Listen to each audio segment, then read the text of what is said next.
Hello, everybody. Yo, what's up?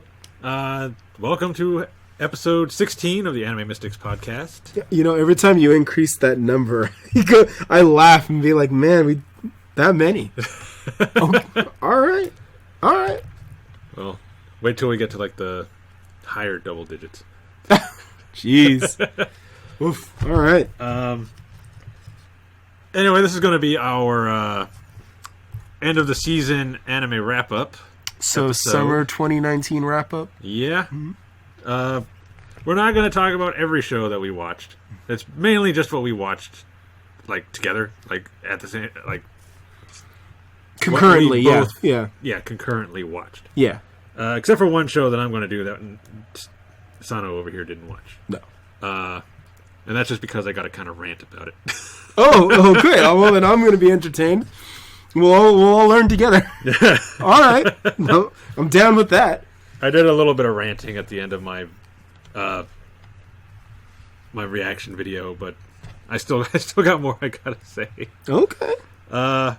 Anyway, yeah, this is gonna be our wrap up, and then we're gonna discuss what we're gonna be watching next season. Mm-hmm. I actually got quite a bit, but then again, this is gonna be the season where if the show doesn't reach or stay at 50 views for the first 3 weeks, then it just gets dropped. So I could end up just watching one or two shows by the end of it. So I don't know if I asked this in a previous session or in a previous podcast, but what happens if the first 3 weeks the show gets the 50 threshold, but then on like week 5, all of a sudden it starts dropping, and then week 6 it doesn't improve? It'll get dropped. Okay. Yeah. If I after that, it's still not safe. Just if it starts going down, then yeah, it's just gonna get dropped. Because then it's like, okay, well, nobody's interested anymore. Yeah, they just kind of lost. Okay, that's fair. So, yeah, then, but I mean, if there's episodes like now, like I showed you a couple episodes ago, where you looked at it and we're like, this one will be dropped, this one will be dropped. Like now, some of those have over 50 views. Oh, so your threats worked. So, like, so we were like, yeah, you were like, Okaasan Online, that would have been cut. Detective Waiver would have been cut. It was like, yeah. Yeah, like, look, Tejina-Senpai Desu Ka got 80 views.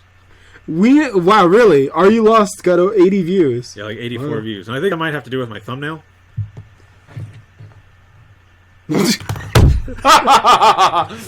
I meant to share a video with you where someone actually said, like, Are You Lost eats ass?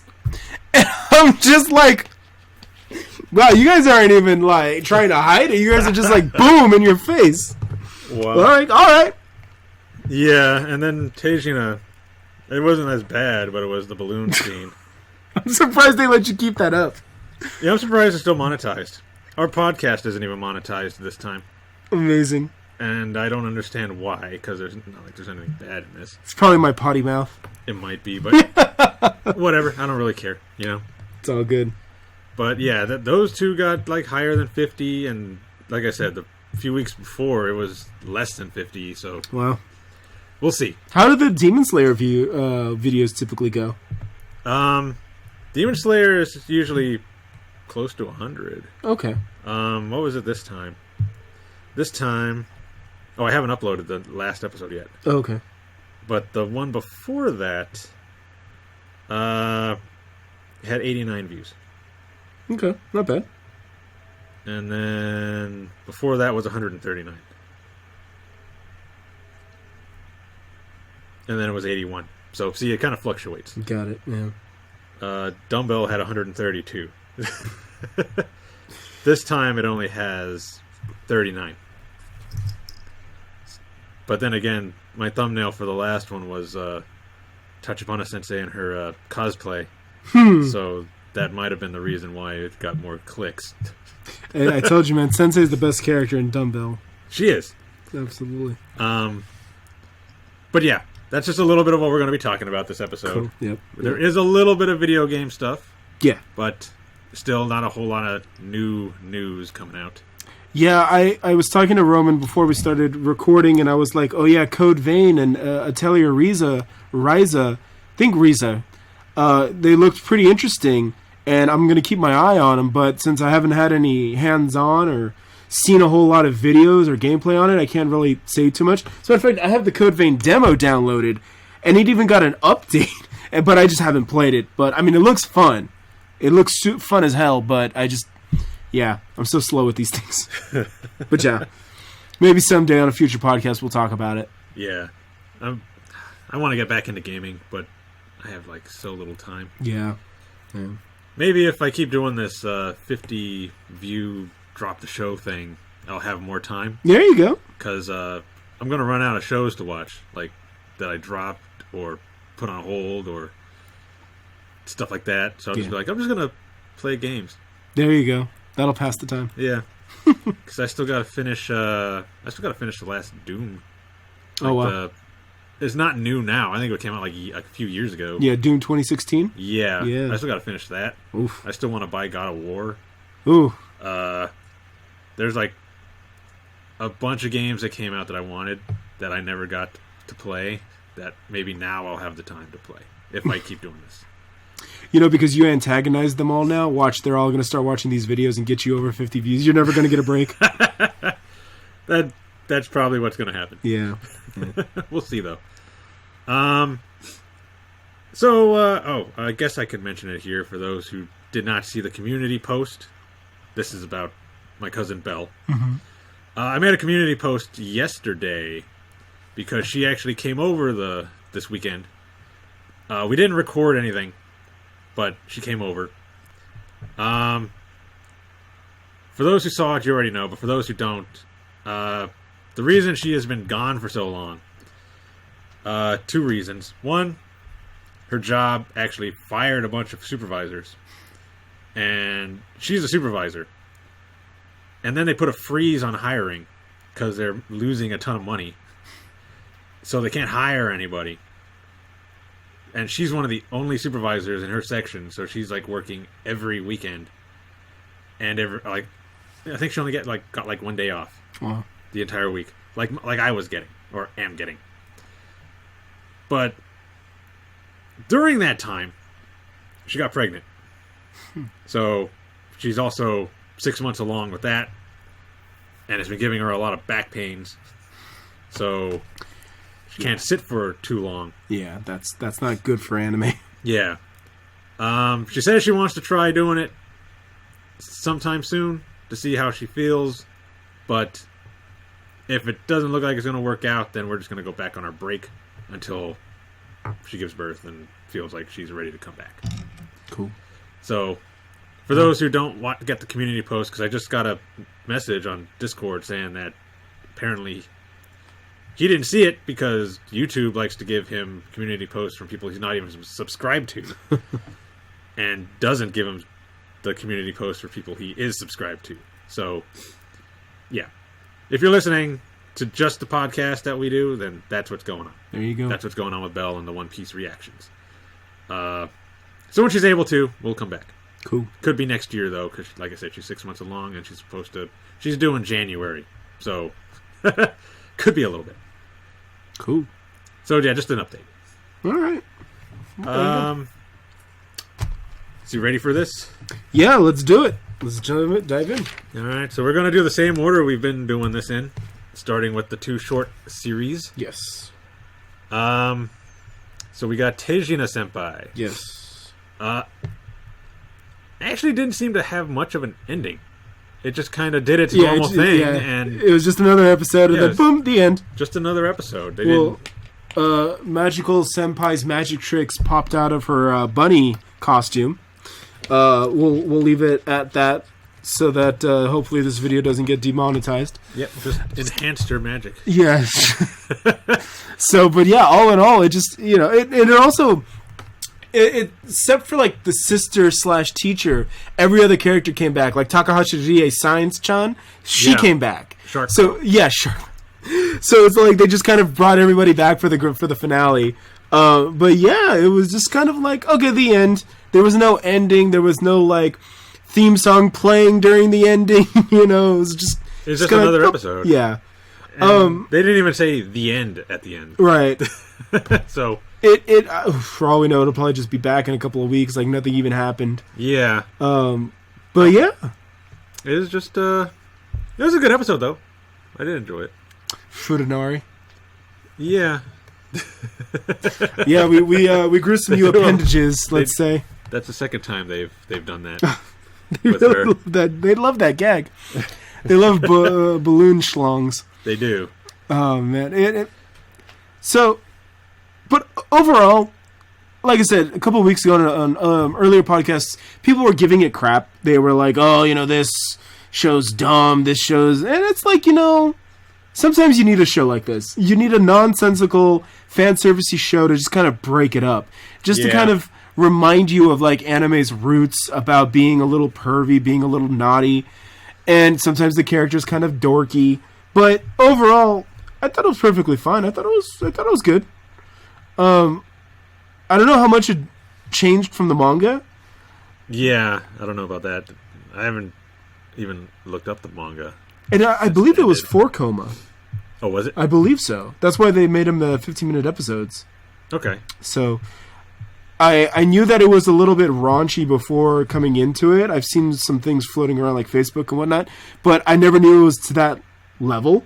Okay. But again, in this day and age where the slight flash of someone's panties just blows up the world, I think we needed a show like this to just remind everybody that, yeah, this is anime. It's not all anime. It doesn't represent the whole history of anime, but it is anime. This is sometimes what it's all about. It's dumb jokes and panty shots. That's perfectly fine. And I don't know, I kind of appreciate main characters like Assistant, thank you. Where he just is kind of like, why me? Why my life? I like those kinds of dudes. Yeah, it's kind of just done. Yeah. Like, I'm just here now, and you're just going to do what you're going to do, and I'm just going to kind of sit back and watch it. Right. Right.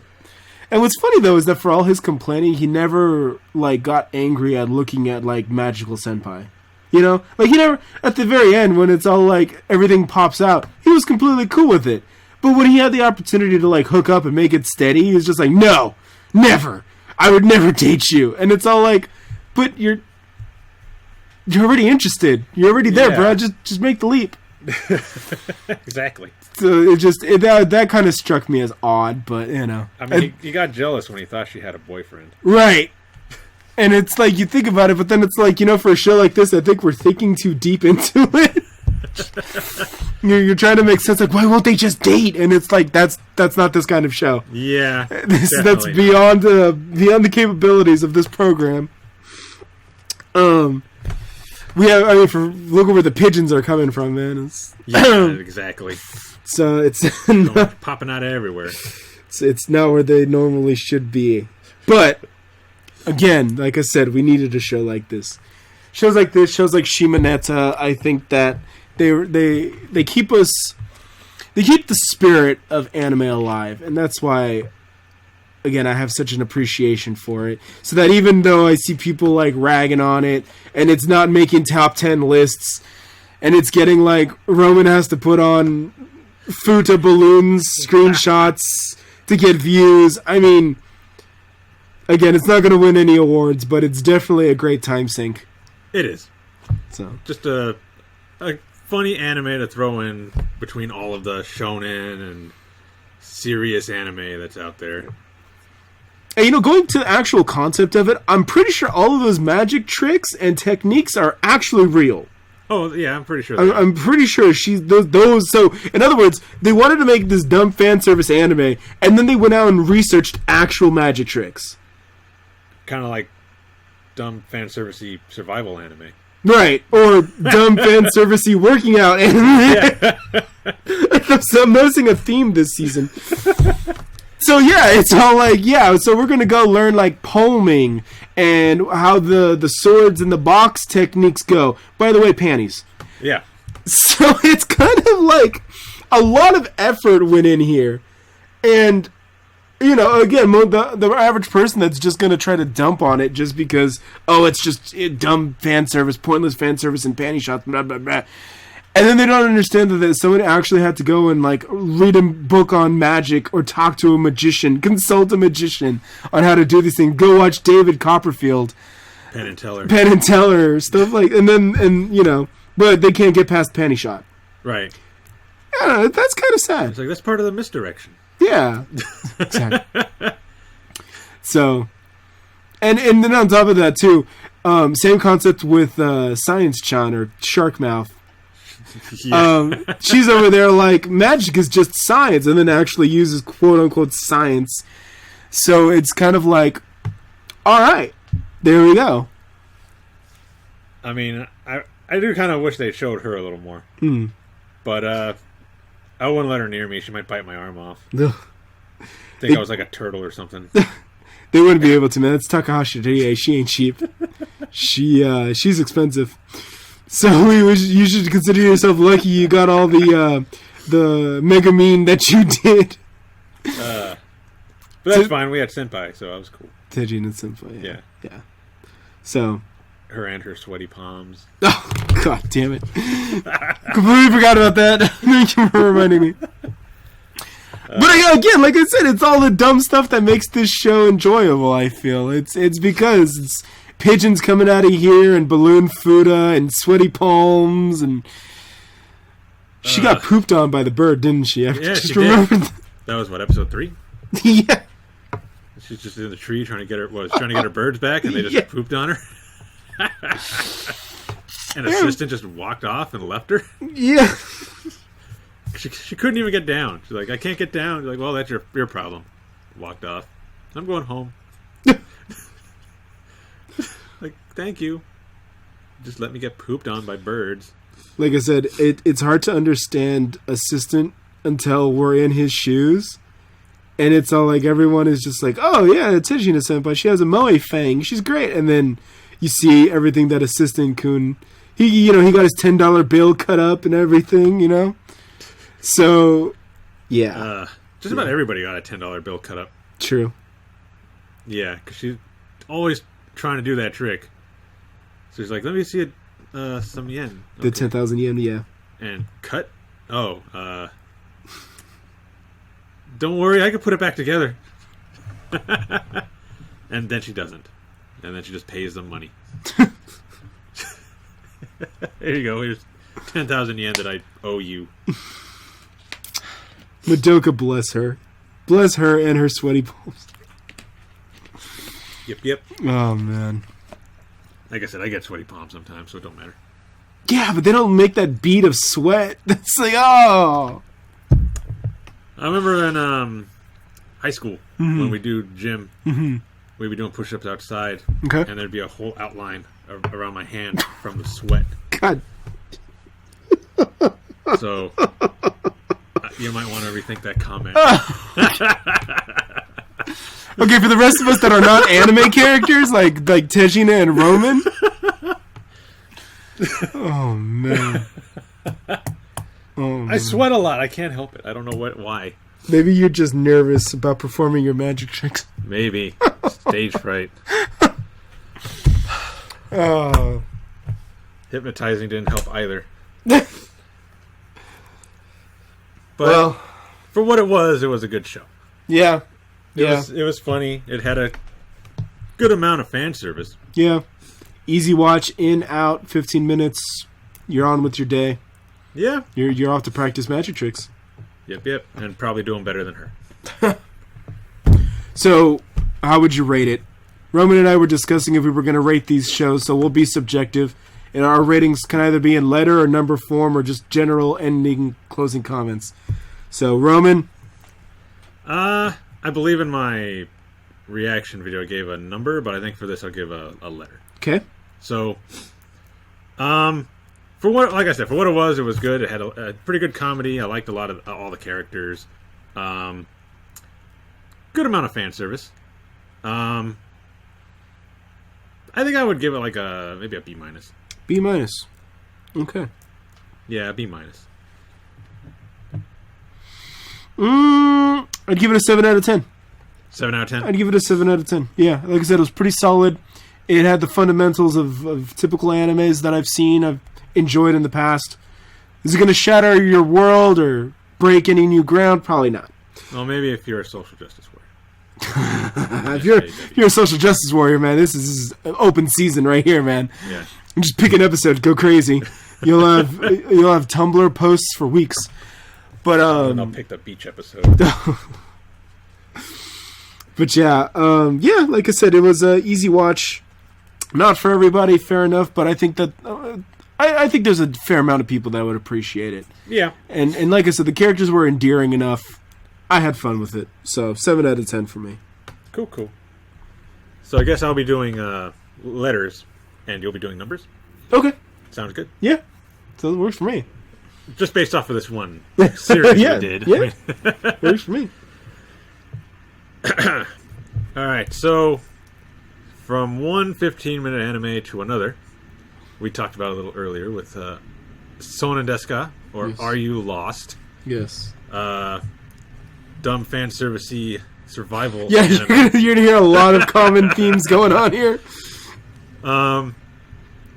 Last time we left off, Shion was lost in the ocean. Yes, 'Cause she drifting away. Drifted away while not paying attention when she was fishing, and ended up on an island that had pretty much nothing but rocks. What's her name? Homari? Homari. She found her. As we brought it up last time, she pole vaulted on the on the raft to get higher up into the air and find the island. Then they had to go and get bat poop water because there was no actual fresh water. Right. And that's what led to my thumbnail. She was trying to do, almost like a photosynthesis kind of thing with the water, where the sun would purify it. Right. But they didn't have any time, and they were both really thirsty. So she recommended that they drink the water through their anuses. Because it's not going to go through the stomach, which means it shouldn't make you sick. And your anus will just soak up all the water. Absorb it, yeah. He's not kidding, by the way. This is all true. And it wasn't like, okay, put the bottle up there and tilt it. It was put it in your mouth and shoot it in my butt. Mouth to butt water transfer. It was almost like Human Centipede, but there's only 2 of them. Anus absorption. Yeah. Oh, jeez. Shion got it first, and then... And she was destroyed. She was devastated. Yeah, she was... Her innocence stolen. That's what I said when I watched it. Like, it looks like someone's innocence has been taken from them. Then Homari is there, bent over. Come on, do it. No, she was so eager to do it, too. She's just like, what are you waiting for? Come on, put your mouth on it. It's like, oh my... And use your tongue to open it a little.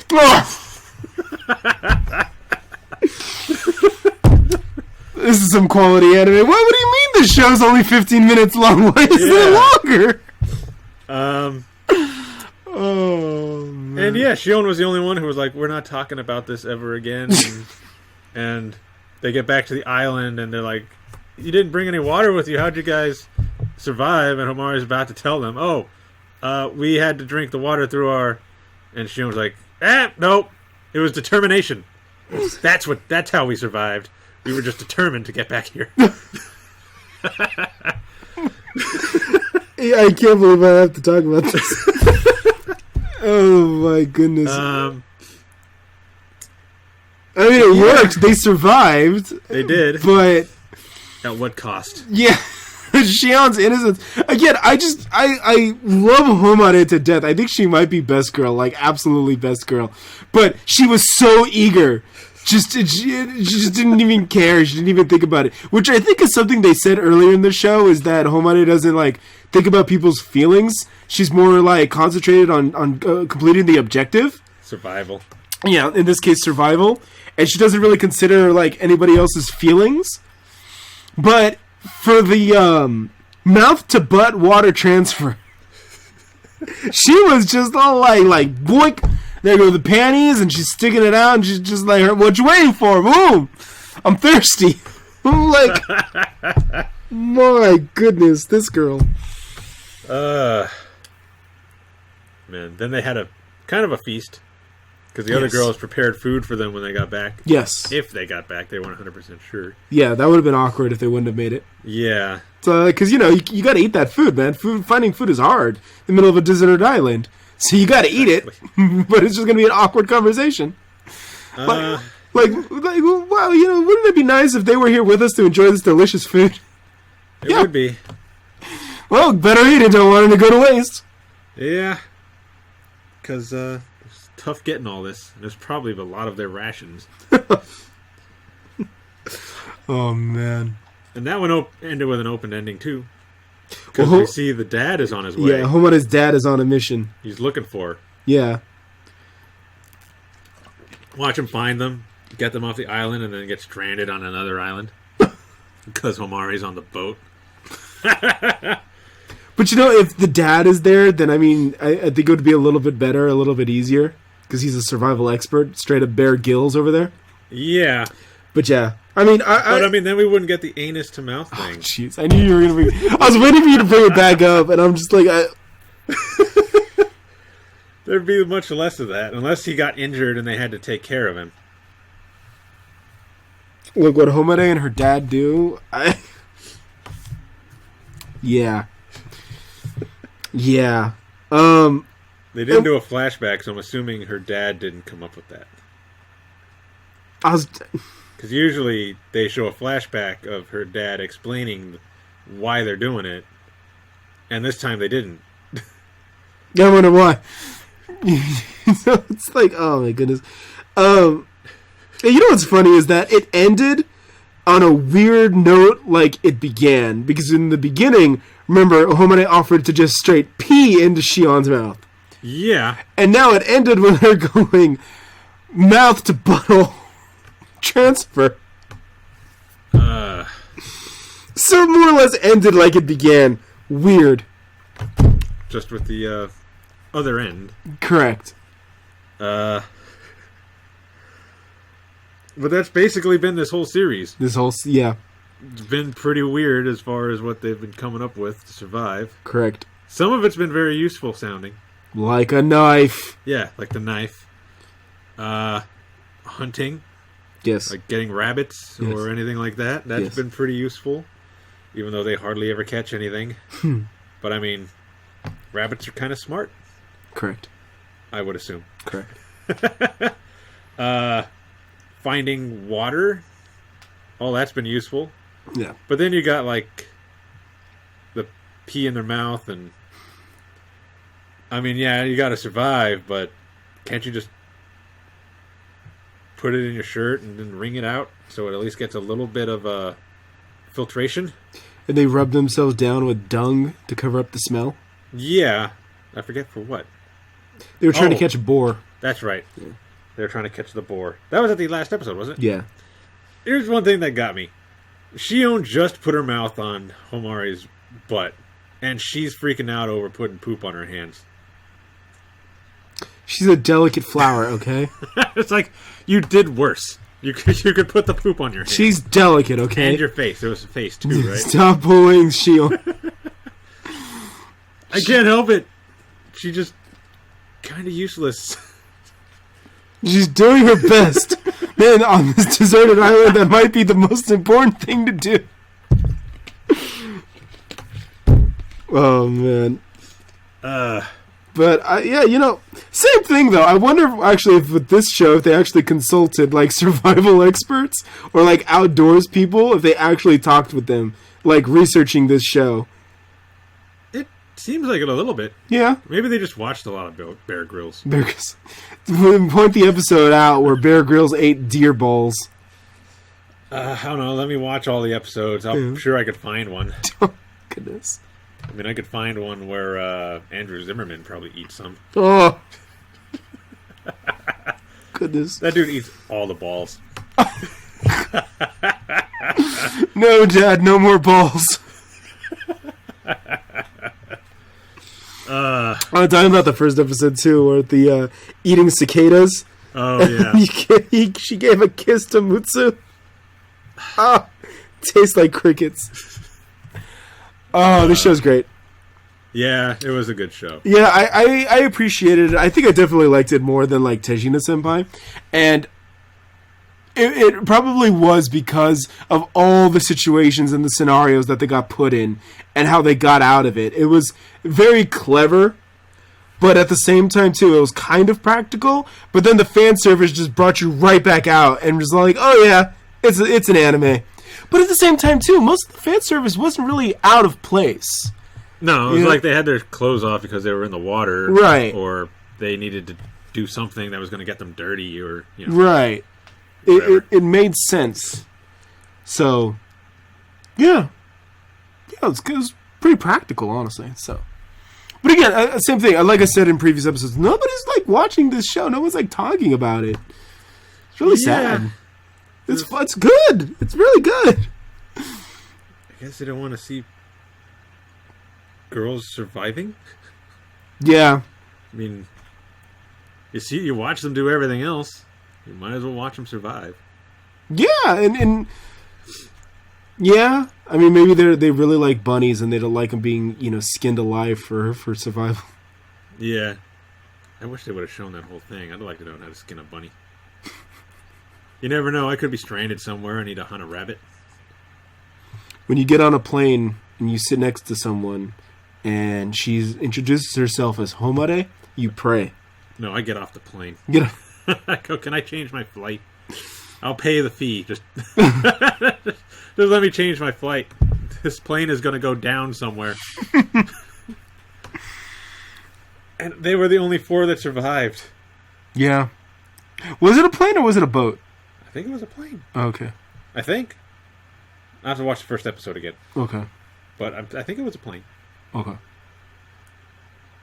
If you all remember, let us know in the comments. Yes. If it was a boat or a plane. Yes. If you watched this series. Yes. Homare's dad is on a boat. Yeah, he's on a boat. Yeah. I still wouldn't trust having her on the boat. I'd put her on a raft outside the boat and drag it around. And the first thing she does when she sees you is, you want to drink some pee? I would love to have some pee, her dad would say. No. Jesus. It's like I ran out of water a while ago. Again, it's not as raunchy as it sounds, because again, it is a survival technique. Yeah. So it's weird, but sometimes it's necessary. So again, it's not that she's wrong. It's just that it's just random. It's not something that you think about all the time. Yeah, I never thought about it. Yeah. And it's not moe anime girls telling you about it too, because then you start to drift off and be like, oh, it's not that bad after all. And then you're like, remember what you're actually doing. It's like, yeah. But yeah. Yeah. So, closing thoughts? Oh, closing thoughts. I'm going to miss the show. And it did end the way I wanted it to. They did not get off the island. Cool. So I'm happy about that, because that leaves it open for another season. But with hardly anybody watching it, I don't know if it'll get that second season. Right. You're going to have to keep an eye on it and see how the creators felt about it. Yeah. What's your letter grade? My letter grade, I think I was a little bit the opposite of you. I think I liked Tejina a little more. Okay. But I still like this one. Mm-hmm. The only one who kind of got on my nerves was Shion, and that was because she was pretty useless throughout. All she did was complain and ask for things. Well, she did offer to pee in Mutsu's mouth. That's something. That was in, what, episode 2? Yeah. So, yeah, she did offer that. So, then again, she got lost when she was out fishing. That kind of detracts from that. Either way. It's funny. I was like, yeah, what do you rate the show? And then you rate the individual characters. I think overall for the show, I'd give it a C+. Okay. C+. Okay. I give it an 8 out of 10. Like I said, I liked it a bit more than Tejina-senpai. Maybe it was because of the opening song or the character designs or the characters themselves. They were more likable. But yeah, or maybe it was just because they're just trying their best, and I kind of reward that a little bit more. Like I have more sympathy or more understanding for them. They're doing their best. Damn it. Doing your best does not do anything when you're trying to survive and you fail all the time. You know, Shion still did mouth to butt, alright? So, I don't want to hear it about she doesn't do anything. She had no choice. Alright. But yeah, I'll give her a break for that. That's not something anybody wants to do. God. Oh, man. So yeah, go watch it. It's another quick watch. Are You Lost? Sounan Desu Ka. It's got Mao. Mao is Homare. Go watch it. It's good stuff. Mao is Midori? Midori. Yeah. Okay. And also Shion from Reincarnated as a Slime. Okay. So, and honestly, if you think about it too, Homare, this is her first time as the main character. Yeah. I mean, technically, you could say all four are main characters because one really isn't over the other one, but technically, Homare is the unofficial leader because they were always looking up to her and all that. So this is Mao's kind of first time being the main or the lead role. Okay. So, yeah. Cool. We need more Midori though. I don't even know if there's going to be an Uzumade season 2. I hope so. That might explain why she was so adamant about having the water put up her butt. A little bit of Midori in her. Let's do this. Wow. Let's move on. Okay. Dumbbell, go. Dumbbell. I've mentioned it multiple times, but this has been one of my favorites this season. Which surprised me. I wasn't expecting too much from it, but it was constantly really good every week. This episode was no different. They actually went to a resort almost on an island for some event that the gym was throwing. Right. Everybody went. This was another anime where they threw all of the characters in there that you've seen throughout the series. Yep. Including Barnold. Is it Ayaka? Ayaka? Yeah, Ayaka's sister? Yes. From the gym? Yes. Tachibana's friends? Yes. The other two teachers, the scary one and the normal one? Yes. They were all in there. They even threw in Barnold at the end. Yes. And he said his line. I said I'd be back. Yeah.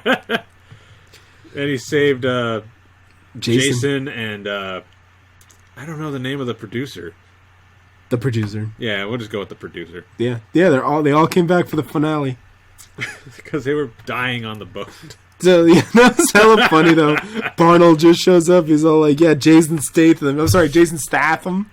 Yeah. He said he'd come bail me out, and so he just crosses the ocean. Barnold is great. And you know, I don't know if I said this to you, I might have said this to someone else, but when it comes to Dumbbell, at least in terms of the girls, there was not a single bad character among them. Obviously the teacher's the best. Yeah. The teacher's is the best, and Ayaka is a very distant second. But I still like Hibiki, still like Shoryun. You know, everybody in there had their quirk, and I didn't end up saying okay, that guy sucks, or that guy's you know. No, I can't really think of anything bad to say of any of the characters. Even Gina was funny too. Especially how she got teacher to always cosplay and stuff. Yeah. And she only knows Japan because of anime and cosplay. And it's you're not wrong. And Jackie Chan movies. And Jackie Chan movies, that's right. You can just hop on the train and get to Hong Kong. Yeah. So there's not a bad character in the show. So yeah, they were all really good. Definitely teacher was the best though. Yeah. And I don't know, for me, I think my second best would be Hibiki. Hibiki? I really liked Hibiki. But still she's no teacher, but Hibiki was really good. I think I like the fact that she was trying to work out but would always eat and eat and eat. and like ruin her diet and have to keep going back to the gym. It's usually how it goes. It's pretty accurate, actually. Yeah, like during the Christmas one, she was eating like nonstop, and they're like, "You've gained weight again." Yeah, and she's like, "But there's so many good foods, I can't not eat them." Like, yeah, I know that feeling. I think what Roman is trying to say, he likes Hibiki because really he just wants to be punched in the face. Well, I don't like getting punched, but if Hibiki did it, I'd probably approve. There you go. There you go. Then again, she might knock my head off.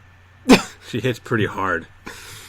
So I don't know if I told you this or not, but it came to my attention that I think Sayaka Ohara is the voice actress for the scary teacher, the snake teacher, the one that's married with kids. Right. Yeah. And that's the voice actress of Edie's Field from Fate Zero. And so when I found that, I was like, no way. And then I see like that sadistic look, and then I'm like, that's Edie. Edie can be pretty fucking sadistic, man. When she gets into her mood or something, or like in the Fate Zero OVAs, or in like Fate Collide, Elia, Edie can be pretty messed up, let's say. So I was like, that's perfect. She also did Beatrice in Neko. Was it Umi Neko? She was also like a sadistic type character. So, like, so sadist, huh? Yeah. And I mean, you don't even need to watch when going back to Fate Zero, you don't even need to watch any of those OVAs or the specials or Fate Collide. Just watch her in the car with Saber. And it's like, look how she just doesn't care. She's just like, oh yeah, I know how to drive. And then she's just cutting corners and everything. Speed racing down the mountains. Yeah, so it's like, and she's just not even having a thought to it. So I thought that was pretty funny.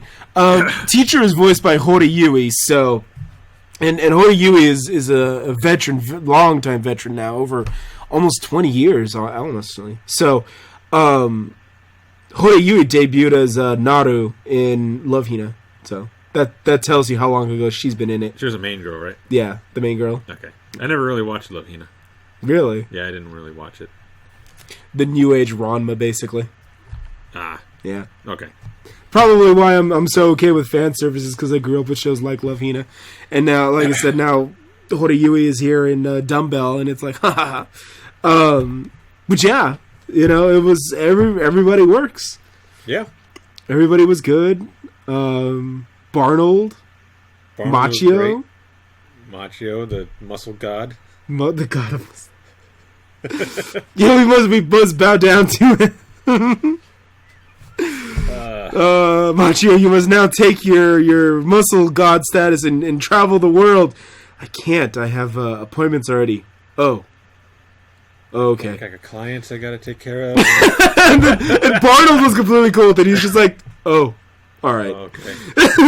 So like, you're right. I should have thought of that. You're a busy guy. Oh man. Yeah, and it's the same thing too. It's like, once again, we've seen them have to consult and look up magician techniques and magic tricks, and then we've had to see them consult survival experts and people of the wilderness that go camping and whatnot. And now they had to go and do research on like personal trainers and fitness techniques. And yeah. diets and and it's like all that for just all this super fan servicey stuff. It's pretty funny. It's like those old 80s exercise workout videos. Oh yeah. So I kind of get. It's almost like they're trying to make fun of that. Yeah. In a way. For sure. I can see it. I only remember those from other movies where an old dirty old man's watching them just to watch them. To be honest, that was my grandpa. Oh, okay. He would just watch them. Oh. Good stuff. Yeah. At least that's what my grandmother says. He would just watch them. Oh, man. But, yeah. It kind of reminds me of that, when they would do the little exercise sequences and they'd be like showing the girls doing the workout. Except in those videos, they didn't have their clothes off at the very end. Well, that was just that was really to get to sell you the exercise. Yeah. Yeah. It's like, it's nice, but I would have liked to have seen more of that.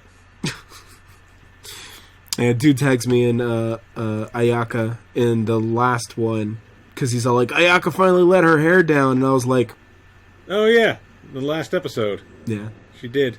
Yeah, and then she got disqualified from the contest because she wore a too racy swimsuit.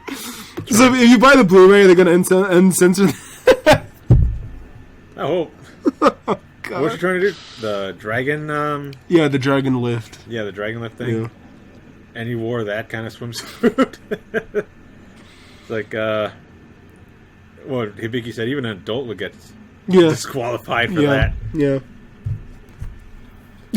Gina got... Well, she lost because some other Russian girl was there doing the dance she was going to do. Yeah, it was the Cossack dance. Yeah. Who else got disqualified? That's it. It's just the four of them. So those two knew they lost. Yeah.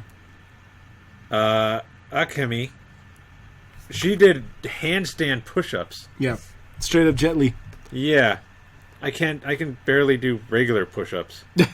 So, then again, she's an anime. She can do as many as she wants. And she's a muscle fanatic, so, I believe it. I believe it. That was funny, though, when they were talking about it, like, during the competition, and like, muscle dudes? Yeah. On stage? Yeah. And then they're like, the male version didn't get a lot of contestants, so we're just going to just, like, take that out. And she was, like, devastated. You reminded me. So, I'm going to talk about this later in this podcast, but at GDQX, they were at TwitchCon this past weekend. Right. And on Sunday, so this is yesterday, as of the recording of this podcast, they actually did Muscle March on the Wii. Have you ever seen Muscle March? No. It's pretty much a rhythm game where it's just big, bulky men, dudes, right? And they're chasing down these thieves that steal their protein drinks. Oh, wow. And so as you're running through the game, you have to hit the A button to match poses because you have to break through the walls. So you have to you pose like this or like this, like this. And if you screw it up, you have a life bar. So you have only so many tries to match the rhythm. Yeah. So you basically you have to pose right so you can fit through the hole in the wall and you keep the game going. So it's kind of like a memory, kind of a rhythm game thing. And all the dudes are all basically machios. Okay. They're all just muscle-bound dudes. And yeah, you're just chasing the dudes that stole your protein drink. Well, I mean, what's he going to do with the protein drink? Just waste it? Yes. He's going to throw it away because screw those gym guys. Exactly. You don't need this protein. No. Remember when Machio got all devastated and he was out of protein? And then he's like, vanilla's the best. Oh, come on, Machio. You're better than that. Come on. Vanilla? Really? Vanilla's good. Who likes vanilla? Saber fans. Artoria fans like vanilla. Boring. I do like vanilla. Yeah, you would. But yeah. But I also like cookies and cream, so. Better. But that also has vanilla in it. Much better. Cookies and cream is good enough. Much better. But yeah, I can see why Dumbbell is one of the better shows. Did it ever crack the top 10 list? Like maybe in the first couple of weeks it did, but I don't think it's on there anymore. I think this last one actually came back. Okay. Let me take a look here. It makes sense because the last episode was just like a parade of everybody. And even on the final workout scene where they're doing the push-ups at the end of the show, they even had everyone talking on it. So it really, as compared to like Tejina-senpai, which just ended, and then Are You Lost, which was an open end, this one was just kind of like a fond farewell. So I don't know if this one's going to get a second season just because of that. I mean, I wouldn't be surprised because it seems pretty popular. Yeah. But if it didn't, I mean, they left it at a good spot, I think. Yeah, definitely. But I know there's plenty of material. Yeah. They give you a nice little heartfelt closing sequence right there. Yeah. No, it doesn't look like it did make the list. Okay. Yeah, that's unfortunate. It was a damn good show. So, yeah. Yeah, not even the week before. So, yeah, it didn't make... I think it might have been on there maybe the first week. Yeah, I think so. When it was fresh. I mean, even, like, Mom Online was on there in the first week. Yeah, and then it dropped off. Like, so many shows. Yeah. That we were watching. Yeah. Like this week, the top 10. Astra Lost in Space was number 1. O Maidens in Your Savage Season was number 2, which I watched. Vinland Saga is 3. Of course. Dr. Stone is 4. Given is 5. A Certain Scientific Accelerator was 6. Lord El-Melloi was number 7. The Ones Within is 8. Fire Force was 9, which actually dropped 3 spaces. And then If It's For My Daughter, I'd Even Defeat a Demon Lord came in at number 10. I was thinking about watching that, honestly. It's cute. Yeah. I watched it. Fire Force, I can see the drop off because again, it was a flashback.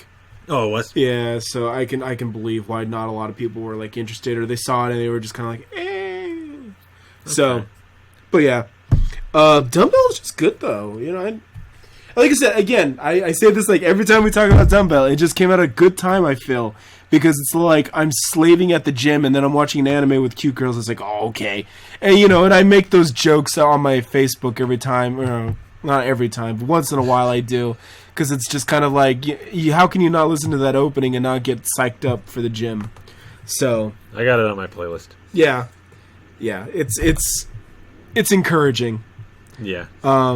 So, and I think that on my personal note, I'm gonna end. Like we're gonna give a grade in a sec, but I want to say too that if this anime did inspire you to go to the gym, I think that's a great thing. I don't think anybody's gonna say otherwise. Yeah. Apparently, though, just like every other anime that's spurred like a trend, like with Yuru Camp, it showed off these actual campgrounds. So all the weebs, I'm sorry, in Japan it's otaku, they all went to the campgrounds and trashed them. Yeah, don't do that. Don't do that. Same thing. Now they're going to the gym.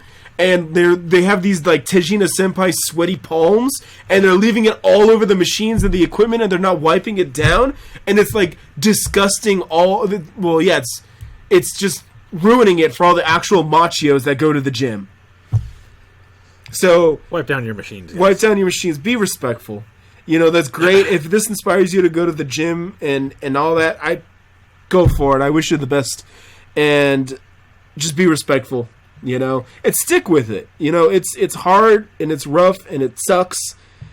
You can't eat the food you want to eat. You can't watch all the anime because you're spending an hour, 2 hours in the gym. But it'll be worth it. Yeah, don't do what I do. Yeah. I start working out and then like a month later I'm like, I don't want to do this. He's the hibiki. I am the hibiki. I start eating more. Fair. I'm like, there's so many foods I want to eat. Walking around to the gym with a corn dog. I think she did that once, didn't she? She did. Yakisoba bread. Damn, a corn dog sounds great right now. Final grade. Go. Oh, I give it an A-. A-. I don't have to. I've told you all multiple times this has been one of my favorite shows this season. I can't not give it an A, even if it's like an A-. That's fair. Why?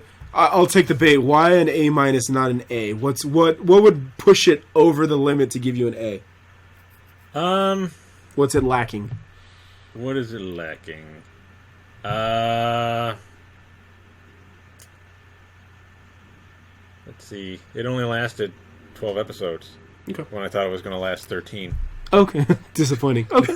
Okay, that's fair. And it's not like the last episode didn't leave it like it could have gone another episode. Yeah. But then at the end, it was like, the end. And I was like, you suck. Yeah. Yeah. You got, like I said, you got this like little cutesy kind of feelingsy ending song, and it ended with Hibiki being happy on the scale, and that's it. Mm-hmm. So, okay. Oh, yeah, I didn't really like the ending theme that much either. Yeah, that was kind of weird. It was like, because it's such a happy-go-lucky show, and to end it on this, like, feelsy kind of a... Yeah, that was kind of weird. Yeah. That was really weird. With a show like that, you want to keep it light and dumb and happy, and yeah. Yeah. Same, I'd give it like a 8 out of 10. I'd give it an 8.5 even, maybe. Going a little closer to the 9 side. Just because it was great. It was not something that I feel completely invested in because it wrapped up pretty nicely and it was so like every episode was its own individual story. Yeah.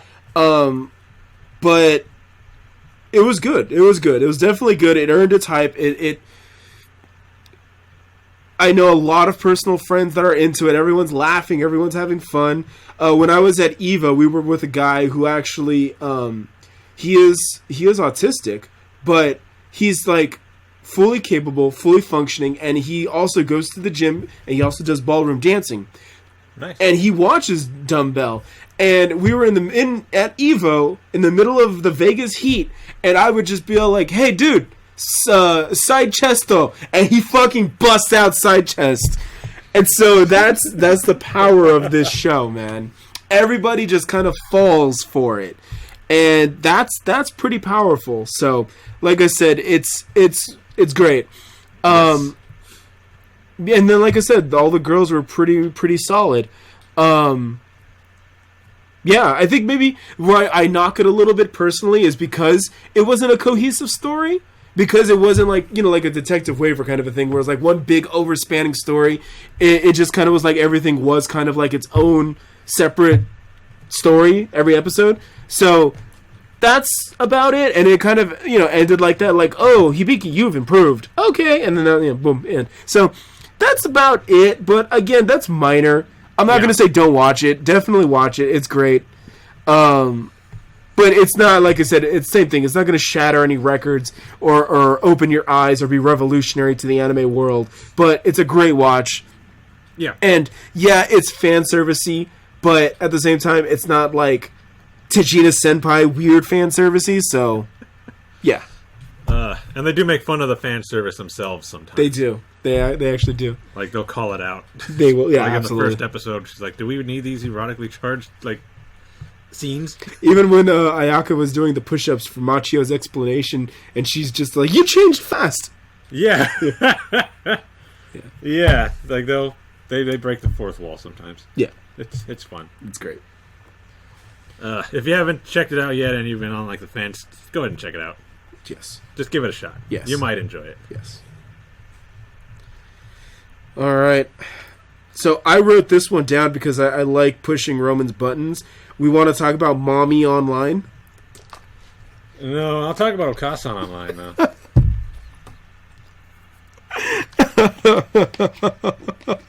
I don't know what this Mommy Online is. Is this the Chinese version?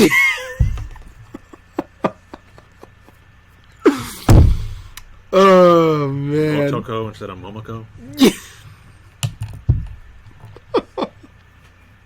He just really doesn't like that. He really doesn't like that Momoko calls herself Mommy. I don't. I hate it. Oh, man. So are you glad it's over? No, I would have gone for more. Yeah, I agree. Yeah, I would have gone for more. I agree. I absolutely agree. If anything, I think that watching the anime makes me want to read the light novel even more. Because it feels so hollow, and that I think there's more to it. I think that the anime left out parts that were explored in the light novel, and they weren't touched on in the anime. And I liked the anime. I definitely did. I like that it's absurd, it's ridiculous, and I know Roman was like, well, a lot of people got turned off. Well, they're tools. So, but I appreciated it. I liked it, because, we're coming off, Sword Art and all of this, and it's like, but he's so bland. Kirito is so boring. At least if you're going to be OP and just, everyone likes me, at least be like Momoko. How dare you talk about the Black Swordsman this way? No, I'm kidding. Yeah, I know, right? We're gonna get a bunch of angry reacts now. How dare you say that? How dare you say Momoko is better than Kirito? Well, bitch, I'm saying it now. She's definitely cuter. Yeah. So it was, yeah.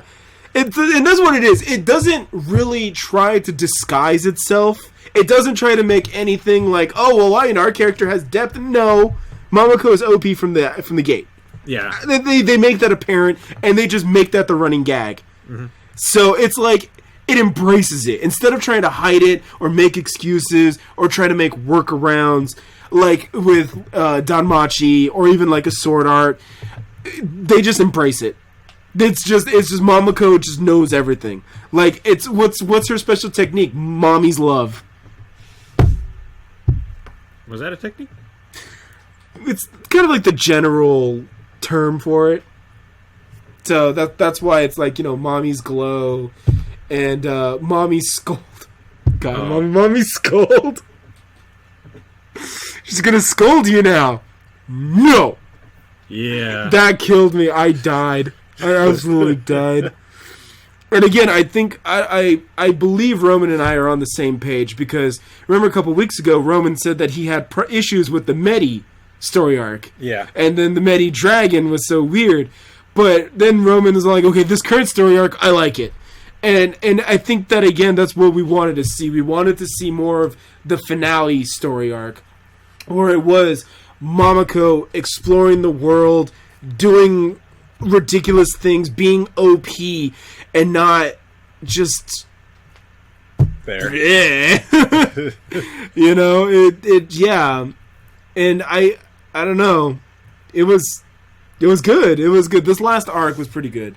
It's pretty solid. Yeah. What was the name of the villain? Rolante? No, that was the name of the group. It started with an A. Let's look it up. Because I can never remember her name. And I just watched it like Saturday.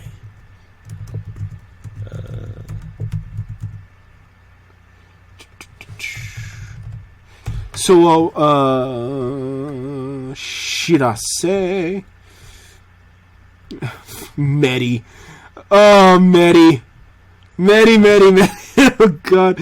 When Medi goes, like, full bitch, I'm just like, oh, my... I like Medi. Yeah, I know you do. God damn it. Medi is she's just such a bitch. That's what I like about her, though. God, she's such a bitch. Like unnecessarily. That's Pochi, the light novel artist. Okay. He does really good work. I started following Pochi on Pixiv. So, and he has another Ara series. Yeah, go there. And what's the other one? The Chio, the demon girl. I don't. Oh, okay. Okay, I know what you're talking about. The sister. Yeah, the sister one. Okay. Click on more characters. Maybe she's in there. Yeah. If not, then we're just not going to know who she is. Yeah. Yeah, I guess we're just not going to know who she is. Yeah, see, Pochi, original character designer. So, oh well. We tried. Yeah, the blonde chick, bad girl. Yeah, I liked her too. Yeah, she's her. not going to tell you though. No, yeah, she's not going to tell you. I'm not going to tell you guys that I like her. Yeah, she was funny.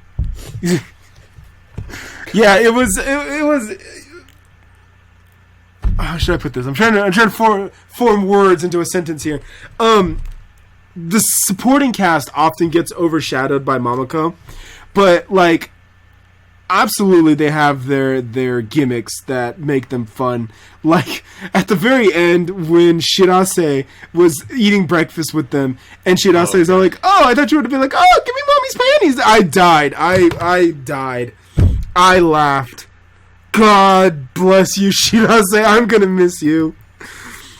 Shirase was what a I hear gem. about the light novel is true, then soon he'll be asking for that. Oh boy.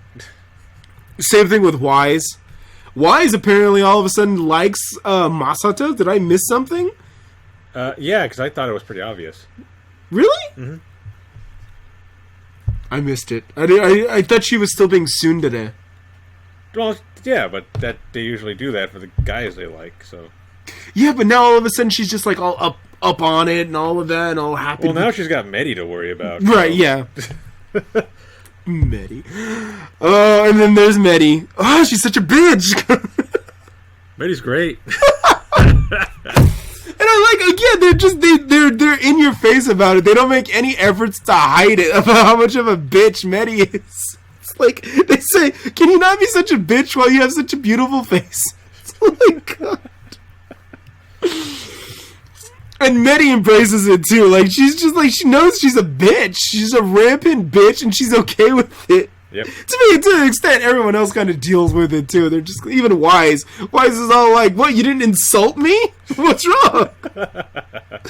Oh my goodness. They do work together pretty well, though. Her and Wise. When they actually have to, they do work well together. Yeah. And did you notice that Porta didn't say anything about her mom? Yeah, I was going to bring that up. Yeah. Because I mentioned it in, I think it was episode 9 of my reaction. I was like, we don't know anything about Porta's mom. Right. Like, this is supposed to be a game where the mom and their child are supposed to work out their differences. But she's never once mentioned anything about her mom. Right. We don't even know where she is. Like, and then now, she had, like, a worried look on her face. Like, oh, nothing happened to me. And everything was fine. Like, yeah. You're acting suspicious, Porta. What's going on? Future story arc. I guess we're getting a season 2. Well, with that, I want to know what's going on with Porta. Like, what happened to your mom? Did you kill your mom? Yeah, you little chipmunk. Did you eat her? Yeah. Put her in the bag. It probably fits. No, just carrying her around. Or maybe Porta is the mom. Uh-oh. That would be a twist. I think there was a show already where the loli was actually mom. Yeah, that was weird. I didn't watch it, but I just saw the images. Like, I might have to investigate. Like, what the heck, Japan? It's bad enough you make lollies with, like, thousands of years old just to get around it. That's right. It's legal. Midgets need love, too, you know? Vertically challenged individuals. Vertically challenged. You saying, what's wrong with Hestia? Hestia doesn't even look like a lolly. But she is. They just call her a lolly. Opie Loli. Does not look like one at all. Okay. But she's thousands of years old, so it's legal. No shame. Anyways. So, yeah. Yeah, it went... Okaasan Mommy Online just went in directions I never really expected it to. But overall, I enjoyed it. I had fun with it. I think that I agree with Roman that Medi and Medi Dragon were like the low points of the show, but I think that by the end it recovered. Yeah. It absolutely recovered. Definitely. So, and I think that I have the first 2 volumes of the light novel, and I've finished about 75% of volume 1, so at some point I'm just going to sit down and just knock it out. And I think that there's been more volumes officially released here in the States, so I'm going to have to keep going and definitely check them out. They're pretty fun. And like I said, I like Pochi's artwork, so, you know, give him him, her, them, give them the props that they deserve. So. Right. And then I'll probably look into checking out the other show, or the other light novel, too, that they did, so. But yeah, I want season 2. I want more Mommy Online. If it means that I get to look Roman in the eye and say, Mommy will scold you. No. That's fine. I'll just share more Captain Marvel, Spider-Man stuff. The other Ada. Yeah. Oh, man. Did you see that I shared a post yesterday about the chessboard with Pawn-kun? I saw that today. Yeah. I didn't see it yesterday. The Ada revolution is coming. Be prepared. Be prepared. Just crazy. Yeah. Let Mommy take over. No, let's not do that. Now, Roman. Mommy will scold you. I'm on the bad guy side. Mommy will scold you. Get rid of all mommies. Just bring out the moms.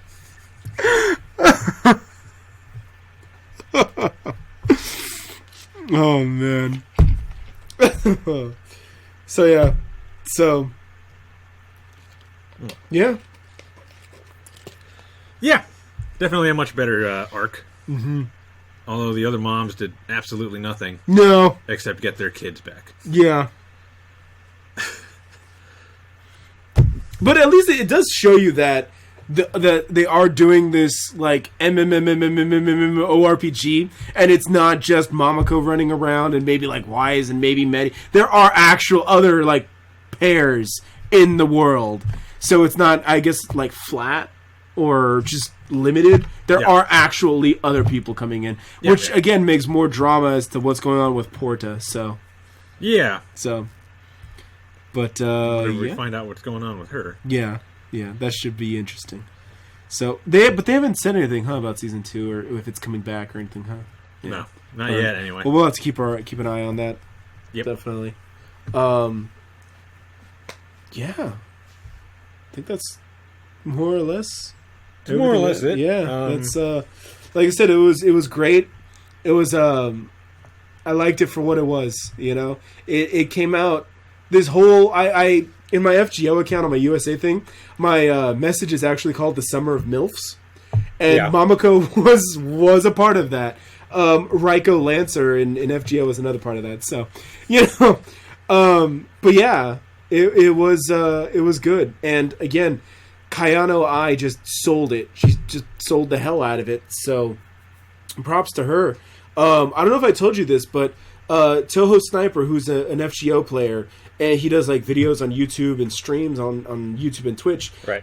He made a video from the Nerofest Challenge quest, which was Arjuna and Karna, and he used Raiko Berserker. And he actually titled the video, "Do You Love Your Mom?" and her 7-hit Noble Phantasm attack. Yeah, I think you did mention that last time. And then he closed out the video, like, as it was giving the victory screen. He actually used the ending theme of Mommy Online. It was great. I actually commented that, the video was good, props to you, but the fact that you ended it with Mommy Online's ending, that sold it right there. That's the best thing ever. Props to him. So, yeah. You didn't get copyright or anything? I don't think so. That's good then. Yeah. Props to him. Yeah. So, yeah. Yeah. Yep. I don't know. Closing thoughts? Great. I thought it was good. I pretty much liked everybody. Yeah. Even the last villain, I thought she was great. But you're never going to tell her that. No, I'm not going to tell her that. I mean, I can't even remember her name. How can I tell her? I just know it starts with an A. Anyway, I give it a C-. Okay. Yeah. Specifically for the mommies. Because they call themselves mommies. Yeah. Okay. Sorry, give me a sec. I'm sorry. I give it a B plus. I like I said, I really liked it. I came into it really hyped. I do feel that I may have overhyped it a tad bit, but overall, I also knew what I was getting myself into, and I'm not disappointed. I am very, very pleased with Mommy Online. And yeah, I wanted something dumb. I wanted something fun, and I got that. I'm an Otta guy. Roman knows this, and all the guys I run with know this. Yep.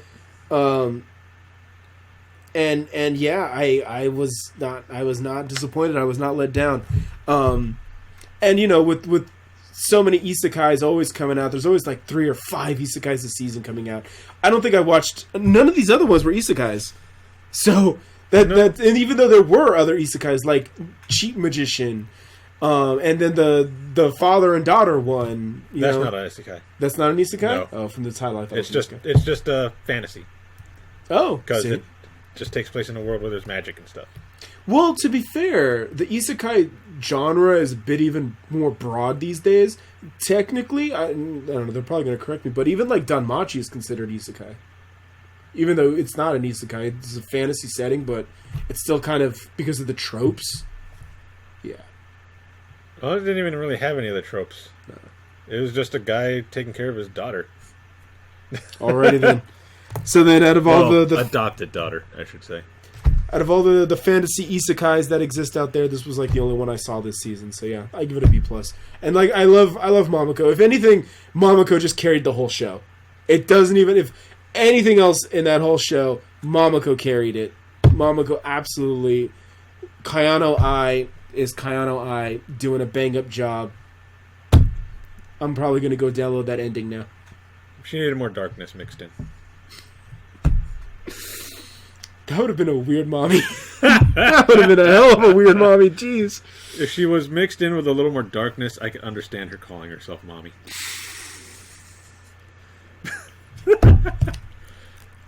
Wow. This is why Medi gets angry at you. Please be angry at me, Medi. Oh, you're the worst, senpai. Alright. Now we're getting to the good stuff. Yes. Detective Waiver. Which I just finished yesterday. Started at 3 a.m. and finished by 4. You know what it dawned on me like earlier today when I was kind of thinking about how we were going to put together this podcast. Detective Waiver started all the way on New Year's. And here we are now in October.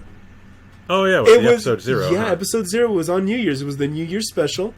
And that's a hell of a journey. It was a hell of a ride, you know? And when Detective Waiver, like, when I saw episode 0 on New Year's, I didn't know what to expect. Like, I've been wanting to read the light novels because I loved Waiver and writer Iskandar. Yep. And in the grand scheme of me becoming a Fate universe, a Nasuverse tool, I probably would single-handedly blame Waiver and Iskandar. And Roman is looking right at me. He knows I'm a big-ass dude. He knows that I have mutton chops, too. I cosplayed Iskandar back in 2011. I had a shirt. I had a friend do the shirt from the World's Greatest, which was the video game he was playing. Right, and he got the pre-order bonus as the T-shirt, and so I did that. I dyed all of this red. I actually went and got red. I did the whole thing, and when I have done cosplays, I cosplay them because I feel a connection to them. Like, I feel that there's some traits, some characteristics, motivations that I share with that character. And so it's not just me to, like, I want to cosplay a popular character or whatnot. I cosplay them because they represent something that I personally feel or value. And so with the Iskandar, he was just, you know, a motivator, a leader. You know, when he saw, like, douchebags like Gilgamesh and losers like Artoria, and he's just all like, yo, you know, we may be from different eras and all that, but we're still kings. You know, that's the trait that binds us. You know, we've led people, we've fought wars, we know what's up. And even someone like Gilgamesh respected him. Like, he didn't earn that respect, he took it. He took that respect from Gilgamesh all the way to the point where in the most recent JP event in FGO, Gilfest, they updated Gilgamesh's animations, plus they gave him more dialogues. One of his dialogue lines actually reflects Iskandar. His new dialogue is something like, Iskandar isn't a king, he's more like a politician because of the way that he's always talking and yabbering and giving speeches, basically. And it's like, you can see that. His noble phantasm was literally his army. You know, he doesn't need to do anything. His army will kick your ass. Unless you're Gilgamesh. Well, Gilgamesh got punked anyway, so, you know. God, we should watch Heaven's Feel. watch Gilgamesh then. So yeah. And then, you know, Artoria, he was just disgusted with Artoria because she doesn't have a clue. She doesn't even know what she's doing. And so he's just like, you ain't shit. You know, you're not even worth my time. I don't even want to talk to you. Come back when you know what's going on. And then loses his chariot. Yeah, but he still has his horse. He actually, in FGO, when he gets an animation update, he gets his chariot back. That's cool. So, yeah. Yeah, it was a great character, and it stuck to me. It stood out. You know, he's boisterous. He can get along with everybody. At the same time, he makes enemies out of everybody. You know, he doesn't really like playing shadows. You know, that's what he said about Assassin. He's like, oh, that guy in the shadows, what's he gonna do to me? You know, he was like that, and so fast forward now to Detective Waver, and I've said this. I said this a couple times that I wanted Waver to move on from the Iskandar thing because Iskandar told him that he's all like, you have the makings and the potential to be something great, but you got to discover that in yourself because I'm a servant, I'm a spirit. In a minute, I'm going to be gone, and you're going to be here, but you can do great things if you put yourself to it, and you see that because, you know, Waver has been in other Fate series and Fate franchises, and so you've seen him be like the leader, become the instructor, take over Clock Tower, become someone of power and prestige, but we never really saw how he got to that point. And so Detective Waver, I feel, bridged that because it shows him capable, at the same time shows him still kind of as a dork. So by the end of it, though, you can see that he's full-fledged badass. Like, he's taking crap from nobody. And he's still not done. And when they ended it with him and his memory with Iskandar, and Iskandar is like, are you going to come join me now? And Waver's all like, you know what, fam? Not yet. I still got some things I need to take care of. And then they come back to reality, and he's all like, you know, I had the opportunity to go back to the Holy Grail War, which they're referring to Fate Stay Night. And he's just all like, but I turned it down because I've got things I need to take care of. My true calling is not the Holy Grail War. It's not dying in a Holy Grail War. I got things I can do and I got to take care of, and I'm gonna get them done. And I was like, that's my boy right there, you know. I have a friend and she's just like, I can't stand Waver. He's such a nerd. And I'm like, yeah, but that's why he's cool. Is because he's getting, you know, slapped out of being such a dork. And you see it in Detective Waver, you know, nothing gets to him, you know, when he's on it, he breaks the case. And, yeah, he's come such a far way, you know? So. Yeah. Yeah. Yeah, you know, it's and like I said, too, I was talking to someone else about a Detective Waver, because we were saying that, I was telling them that, Babylonia is about to start this weekend. And I said that if you get the chance, definitely watch Detective Waver, because Detective Waver is actually a lot of world building. So it's taken a lot of aspects from other Nasuverse shows, and it's just expanded on the entire Nasuverse. Like, you saw them pull elements from all the other Fate series, and even though Babylonia doesn't really touch a whole lot, Babylonia is pretty much focused on the Babylonia storyline from FGO. If you know the concepts that Detective Waver is talking about, I feel that you have a better appreciation of the entire Nasuverse. So it's like Marvel Cinematic Universe, right? But this one is Nasu, so it's everything encompassing Fate. Right. And you see that too. You see that in the very last episode, at the very end, when Waver is telling Gray, I'm not going to go to the Holy Grail War. Instead, I'm sending a student.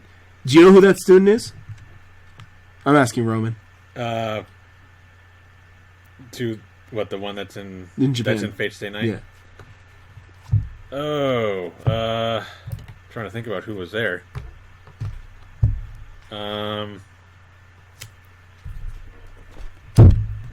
Oh, it was Rin? It was Rin. He sent Tosaka. So Tosaka was actually a pupil, just like Luvia, but they didn't really show like Rin and Luvia in the same class, but they were in the same class. That's the whole reference. Luvia and Rin, that's where they became rivals and all that. So Tosaka takes Waver's spot in the Holy Grail War and the Fate Stay Night one. So that's Heaven's Feel, Unlimited Blade Works, or just pure Fate Stay Night, which is Artoria's route. So that's why he ends up saying sending Tosaka. So, yeah. Okay. And then it was kind of weird too, because you got not a whole lot of closure. It was like we solved the mystery of the Grail Zeppelin, Graf Zeppelin, mm-hmm. but like that dude is still running around with a rogue servant, and it's like, all right. And then what's funny is that if you even I've been complaining about this since the beginning of this fucking show. That everyone is saying like, oh no, Apocrypha never happened, but Apocrypha happened, and Apocrypha elements of Apocrypha are in here, and now a Nemosphere is in here. And you finished the storyline for FGO, right? For Babylonia and Solomon and all that. So in FGO, now we learned that while Shido was doing everything Shido does, turns out that a Nemosphere is actually the one who won the Holy Grail War. So Olga Marie's dad wins the Holy Grail War. And he is the one that ends up with the Holy Grail. So now it's like, which timeline are we in now? Are we in the Fate Stay Night timeline? Or are we in the FGO timeline? Now it's really confusing. So it's just like, I'm like, everything goes, man. Everything goes. And then after the world gets incinerated after this Holy Grail War, boom, we go into Fate Extra. We're on the moon, baby. So, on the moon. Yeah. So yeah, it was, that's just really struck me as odd because again, Olga Marie was not in the light novels. She was not in the Lord El-Melloi light novels, but now she's in play, you know? The Nemospheres are here, and in the FGO storyline, Olga Marie's dad is the one who ended up with the Holy Grail. So, yeah, again, that's why I'm like, if you watch it, then you could understand Babylonia a bit.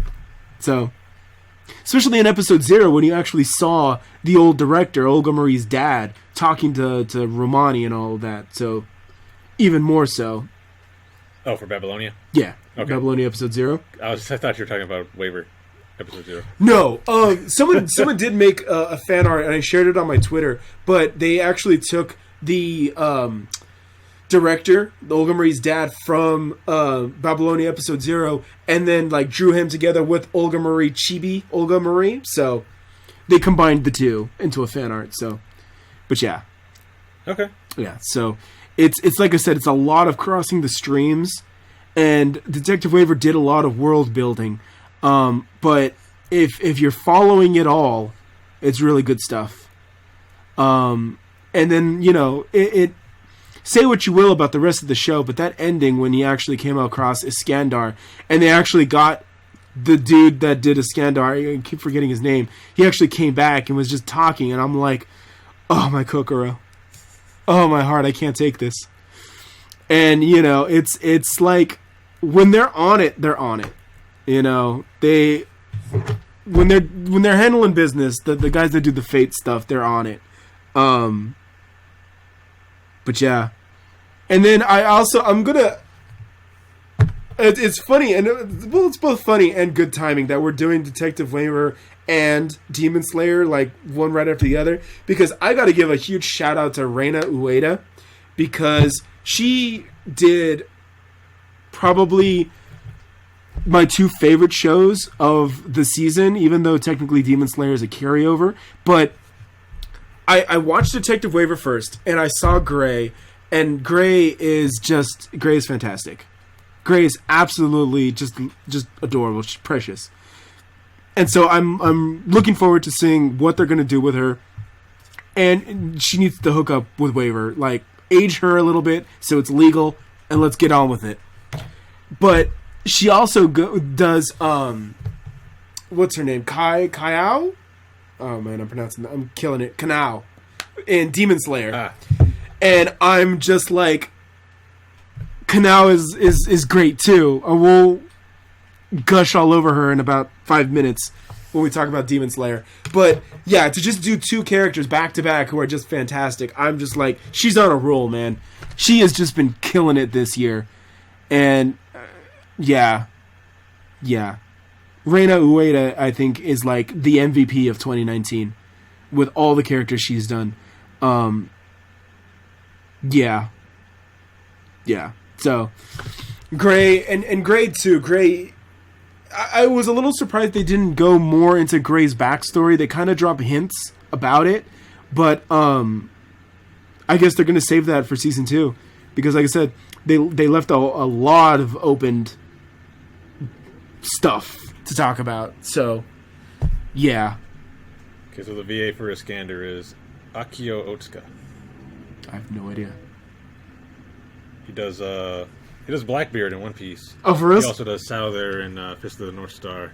Oh, really? Oh, wow. The original? The original Souther? It looked like it. No, I'm over here. I'm just looking him up. Yeah, he's in Berserk. Oh wow! Wait! I think I know him. Is he Solid Snake? Maybe. He is. He is Solid Snake. That's fantastic. Oh, that's amazing. All right. Yeah, because he does Kyoryaku in Bleach. Mm-hmm. That's the very samurai looking dude with the pink like Hawari thing, right. And he has like the hat, the straw hat on. And so when I saw that, and then he's the Japanese voice for Solid Snake, I was like, yeah. As soon as I see Captain Kyoryaku, I'm like, all right, that's Solid Snake. In Spider-Man Enter the Spider-Verse, he's Spider-Man Noir in the Japanese dub. Oh, is he? Nice. Yeah, it's good stuff. But yeah, Kana. Wait, no, that's Tosaka Rin. Reina Ueda is like, I don't know, man. I think that she's the VA of the year. You know. Yeah. Oh, what else has she been in this year? She was Akane Shinjo in SSS Gridman. She was in Wata Tenshi. She was Miyane. That's her. She was Miyako. I didn't watch that. Oh, she's the one that literally looks like Mashu, the big sister. Okay. Yeah, that's her. And I was like, they sound the same. And previously, she was in Bastard Teacher, like Magical Index or Magical Akashic Records Bastard Teacher. Okay. She was the blonde one. Yeah. God, that was like last year. And then I swear I was like the only one actually watching that show. It was like Rumiya. She did Rumiya. That's who she was. Yeah. But yeah, she always does those more like soft spoken characters that and you know, she kind of has a soft raspy kind of a voice to her. So it fits. It really fits. Yeah. And then she screams out "Run Go Miniad," and I'm like, I'm impressed. So I pray that her vocal cords are okay though. She does it in FGO as well. She screams out "Run Go Miniad," so it's kind of like ha, oof. But yeah. Wow. Yeah. So, yeah, I'm happy. I want more. I want the light novels to come out. Damn it. You know, they told me that the light novels for Detective Waver were coming out in America, and I haven't seen them. Maybe I should go check. Maybe since the last time I looked, they have come out, and I need to just get them. But it was great. It was a lot of good plot. What can I say? It has like all the best elements of all the previous Fate series, and Tsukihime, and Kara no Kyokai, and it's good stuff. You know? Yeah. So, sucks about the priest dude, though. The priest dude's dead. Yeah. They just got his eyes back, too. Yeah, then blop. But and then he's gone. So, yeah. Oh. Your waifu, Yvette, she's still running around, though. Yeah, she is. She's just like, yeah, I just sold you guys all out, but that's okay. I'm still going to hit on Waver and take his virginity. And Gray's all like, no, you won't! Well, Gray's not doing anything proactive. I mean, what was his name? What's the name of her little cube thing? Oh, Ad. You even told her, now's your chance. I love Ad. Holy shit. So, Ad is voiced by Daisuke Ono. Yeah. Ono. So, you know, if you watch, like, Jotaro from JoJo, or Killer T-Cell from Cells at Work. Right. You seen Cells at Work, right? No. Damn it. Go watch it. Yeah. Yeah. He's like that. He's yeah. What we all wanted. Yeah, pretty much. And Ad was telling her to go for it. Instead, what'd she do? She like spun him around or shook him or yeah. She's innocent, okay? She's pure and wholesome. She's doing her best, okay? Doing her best to do nothing. Like Shion. She'll get there, alright? No bully, Gray. At this rate, Yvette's gonna get him before she does. Okay, look, that little skank, alright? So, yeah. Yeah. Yeah. Yeah, I don't know. I don't know what else I can do without ranting. I think again, it needs to end though because we're about to get into the Babylonia anime, so we don't really want two Fate series kind of pulling apart on each other. Right. So it's ending in a good spot, but I do hope that it comes back. Yes. I wouldn't mind a second season. Yeah, absolutely. They've been doing this actually probably since the Apocrypha anime, because they did it in Extra 2, where they're, again, pulling assets from FGO to put into these other Fate series that have been coming out. So I'm cool with that. And because of FGO, and it's, got over almost 100 characters now, why not? Wow. Yeah. Why not use them? I mean, in the context of it, they actually first mentioned that in Fate Extra, because it takes place in a high school, and they said all the students of the high school were masters, so any of their servants could be anybody, and they actually name dropped Billy the Kid and Achilles, so they're already kind of mentioning heroic spirits, yeah. So why not use them? They're in FGO, and you can kind of flesh them out and whatnot, so exactly, might as well. So yeah, so I'm looking forward to it. I'll tell you get me an anime with Nita Chris in it. I'm gonna watch it next year. Yeah, the OVA, remember? Camelot OVA. Oh yeah. So Sweet. No, Nito Chris is coming. I don't have to wait that long. No, it's coming, and it's 2 parts too. So yeah. Yeah, but then I gotta watch it. You get to watch her get nuked by MILF Toria. That's fine though. She does her best. If she did her best, she would have won. See, how does it feel? That's how you sound. Well, they technically did because they got rid of the shield. Yeah. But yeah, the whole Camelot is just bullshit. Camelot is just nothing but bullshit, man. It's all just yeah. I'm looking forward to that OVA next year. It's gonna be great. But yeah, it's actually the reason why I don't like Ozymandias is because he bullies Nitocris, and I was like, he's a dick. God. I like Ozymandias though. Oh, he's such a dick. What's funny though is he kind of bullies her, but he also kind of looks out for her. So it's like he says mean things, but he's like, I want you to be better than what you are. He's such a dick. So it's what's funny is that they always make fan arts, I guess, based off Fate prototype of him and his wife Nefertiti, and it seems like she's the one that kind of keeps the pin, like keeps him in line. Yeah, and we don't know if we're ever going to get that in FGO, but it's kind of funny. Yeah, I saw one of those, and I was like, "Who is this?" Yeah, that's Nefertiti. They also have drawn Moses. But I don't know if that's officially what Moses looks like. I'm pretty certain that the way Nefertiti is being drawn, that's official. But I don't know if that's the official version of Moses. Is he going to come with a Beyblade? If we're lucky. If we're lucky. But, yeah. I saw an image where they were like, Moses parted the Red Sea with a Beyblade. Right. And I'm like, what the heck? And during GDXQ, one of the guys, I think it was during the Mario 64 run, he actually said that I'm actually a Beyblade runner, and you guys might remember the guy on the couch. He was reading Beyblade inspirational quotes from the show. So it's like, oh man. But okay. yeah, Detective Waver was pretty solid, and Ozymandias is a dickhead.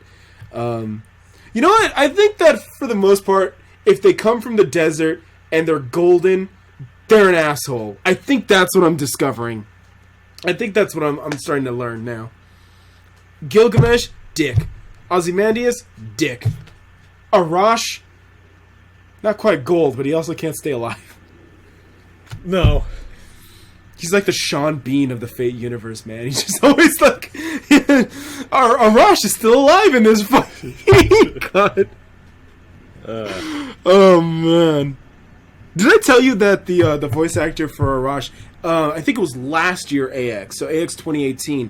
He went to AX, right? And it was for the 2nd year anniversary, okay, or 1st year anniversary. All right. And he actually said Arash's quote from Camelot, where he did the whole dialogue when he was about to sacrifice himself to save the village, right. And then he ended it with Stella. Yeah, nice. It was pretty good. So we'll see if he does that in the OVA. I'm going to assume it is.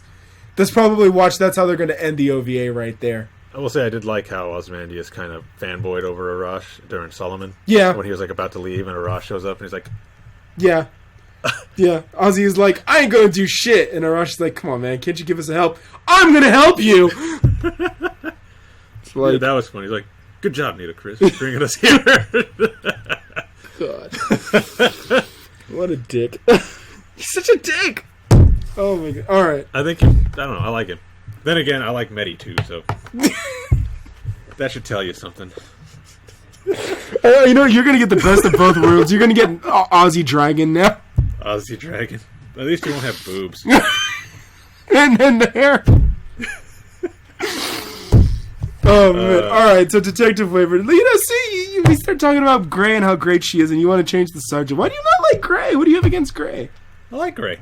Good, because she's a better Artoria than Artoria. I didn't say I didn't like Gray. She has a much better Artoria face than Artoria is. Good job. When did I say I didn't like Gray? I don't know. I was just saying that she isn't doing much to try to get with Waver. Well, she doesn't know. She's an innocent maiden. Yeah, well, Yvette's going to get him first. I think Rines is honestly going to beat them both, but Rines is the motherfucker. You got to watch out for Rines. Rines is the one that'll slide right under when you're not looking.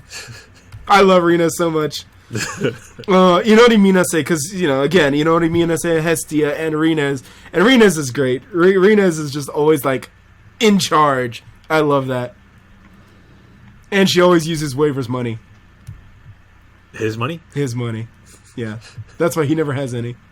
She spends it all? Yes. Typical. Yeah. I love Rines. But yeah, I enjoyed it. It was good. Yeah, I'm looking forward to more. Pretty sure you said basically everything. Yeah, I mean, it like I said, it started with Waver Iskandar. It ended with Waver Iskandar. There was a lot of world building, a lot of explanations. Like I said, I always had a beef, on why the graphic or the visual novel took place in Japan. A Nemosphere gave us a map that shows how the ley lines in the world basically converge in Japan. That answers that, Yep. Again, I get it. It's like, well, it's a Japanese graphic novel or a visual novel. Of course, it needs to take place in Japan. They need to sell it to the Japanese. Fine, whatever. Like I said, you can always make it take place in London. You've done animes and stuff in London before, but whatever. Like I said, it explained it. It told us why. And so there was a lot of world building, a lot of character backstory, a lot of explaining why Waver. And now, in a way, you can almost understand, too, why Waver is so OP in FGO as well, so... Yeah, I don't have him. You'll get him eventually. If you keep rolling, you'll get him eventually. He's in there all the time? All the time. Okay. I got a level 3 without even trying. So, yeah, he'll come. Just wait. He'll come. All right. I want to say, like, Waver and Drake come to everybody. Like everybody has a Drake, everybody has a Waver. I don't have a Drake either. She'll come. You know who I keep getting? Boudica. Well, Boudica's a 3-star, so. But I get, like, multiples of her in one roll. Well, she's your own Nate-chan. You need to, take care of her. I will, but I just need one of you. I've already got, like, a 5. MP5. Yeah. I had enough to make, like, 4 of them. Mana prisms. Just burn them. Mana prisms. I actually ended up using some of them to level up, I think it was Assassin Needle Chris. Because she didn't need that much for, like, the final level, so I just used them. We'll get there. We'll get there in our FGO talk. Yeah. But, okay. Detective Waver, closing thoughts. Go. I enjoyed it. I wanted more. I don't know if they ever brought up the guy who actually did it before. Did they? Did what? That for the final mystery. What? Yeah, it was the redhead guy. Yeah. When did they ever? I don't remember seeing him before though. I think they referenced him. They didn't use his name though. They didn't call him by that. Was it Loveless or whatever? Heartless. They didn't call him by his name, but they referred to him before. But yeah, they never referred to Dr. Heartless. Then how am I supposed to figure out who it is? Because to tell you, Waver will tell you. They made me believe it was the lady from Policies the entire time. Correct. And then I remember you were thinking that she was the servant, and we both were wrong. Mm-hmm. I mean, I'm not disappointed with that. It was a twist. Goddamn faker class. Yeah. Please don't do that in FGO. Do not introduce her into FGO. For the love of Madoka, do not. She'll be out next year. Ugh, why would you do that? Because it's like, who else is that? I mean, the only reason why I would ever see them do that is that the faker class is to introduce Shiro in there as Muramasa. But that's it. But, yeah. Would he be a faker? Well, that's his nickname from Gilgamesh. Faker. Oh, no. Yeah, that's, Gilgamesh calls Emiya Archer Faker. Because he's not an actual heroic spirit. So he calls him Faker. Okay. Yeah. Guess that makes sense. So, Muramasa in the world of FGO is like with spirit possession. So how Tosaka Rin is possessed by Ishtar. Yeah. So, Shiro is taken over by the spirit of Muramasa. So, legendary Japanese blacksmith. Right. I remember how Shiro makes swords, trace on, makes swords. Yeah. Okay. But yeah. I think because I learned quite a bit, because I hadn't watched a lot of the other shows, give it I gave it a B+. I give it a 9 out of 10. You know, and I'm doing this as non-subjective as possible. Like I said, it had a lot of good elements. Just like any detective movie, detective show, it got very wordsy. Mm-hmm. But I mean, that's just the name of the game. You know, I've watched many seasons of Law and Order, many seasons of CSI Miami. I'm so sad that David Caruso is gone. We all remember the sunglasses memes. Yeah! That dude annoyed me so much. So, you know, yeah. I've seen plenty of why done it's. Yeah. So, it's the trope, you know, when you start exploring mysteries and murders and all of this, it gets very wordsy, but then it's like at the end of the episode when it gets resolved, it's just kind of like, oh, okay. And like I said too, it had such a great cast.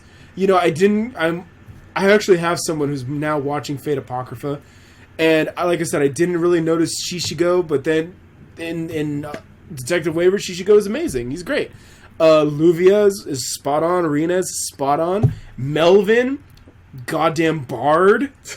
All right, and again, it's all in the realm of magic that makes sense because that's what bards do. Bards enchant and empower, you know, through music. So it makes sense. Same thing with Olga Marie and the Anemospheres. They referenced in FGO that they're astronomers. Mm-hmm. So you don't really think that astronomy is a form of magic, and it is, because it has to deal with space and gravity and manipulation of that type. So, you know, and the position of the stars tells you a lot, you know. They always say, like, ever since, like with Sima Yi and Zhuge Liang, they always, like, you know, they look at the stars, and through the stars they can tell everything. So, yeah, it is a form of magecraft, and if you can manipulate that stuff, it can make you very powerful. So, yeah.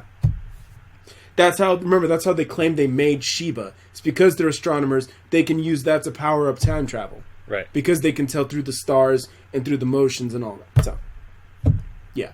So, again, Detective Waver was a lot of world building, and I liked it. You know, especially, again, as a Waver, a Skandar fan, I'm down. So, Season 2 win.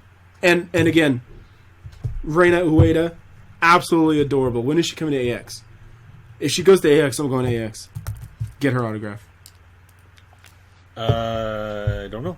Yeah, that's a rhetorical question. You don't need to answer that, but yeah. So I mean, it's too late. I already answered it. Yeah. So yeah.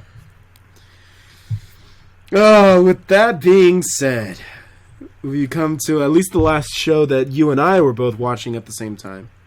Demon Slayer. Oh, Demon Slayer. Kimetsu no Yaiba.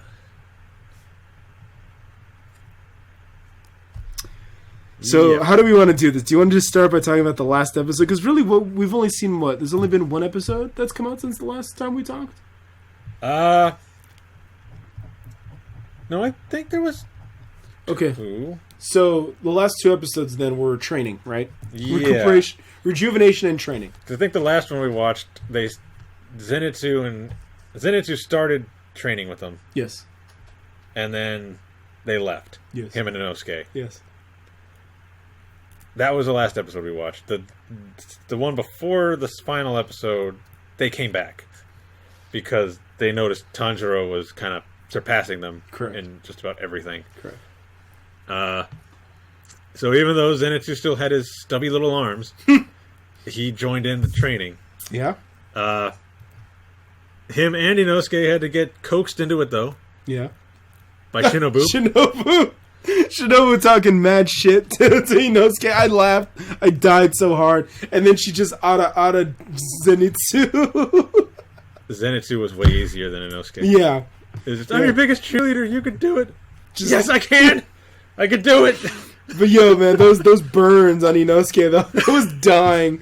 I was like, wow. Why wouldn't you be able to do it? It's super simple. But I mean, if you're saying you can't, then I guess you can't do it. Wow. I mean, Hayami Sawadi is a blessing. Oh, I love her so much. Yeah, that was hilarious. Yeah. And then his comeback. Yeah. Don't mess with me, I'll rip off your breasts. Yeah.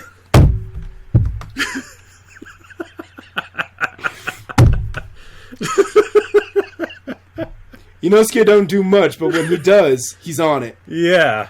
Yeah. I would like to see you try, Inosuke. So that got them back into training. Yes. And actually, I think this is the hardest I've ever seen Zenitsu train. Yes. Even when he was trying to learn the lightning techniques, he was hiding and trying to run away and everything. This time he's running across the wall and pulling the rocks and all because of Shinobu. He was in it, yeah. Yeah. She knew what to do. Yeah. She worked them. Yeah. Yeah. Good character. However, Tanjiro is still above them at this point. You know, main character powers. Main character superpowers, so. He's like, what was her name? Kanao? Yes, the one that doesn't talk. The one voiced by doesn't talk. Reina Ueda, yeah. Kanao. He actually caught her in tag. Yes.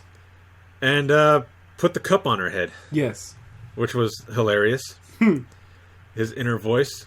This medicine smells bad. It would be horrible if we splashed her with it. Don't. Just puts it on her head. She just looks so confused. Like, what?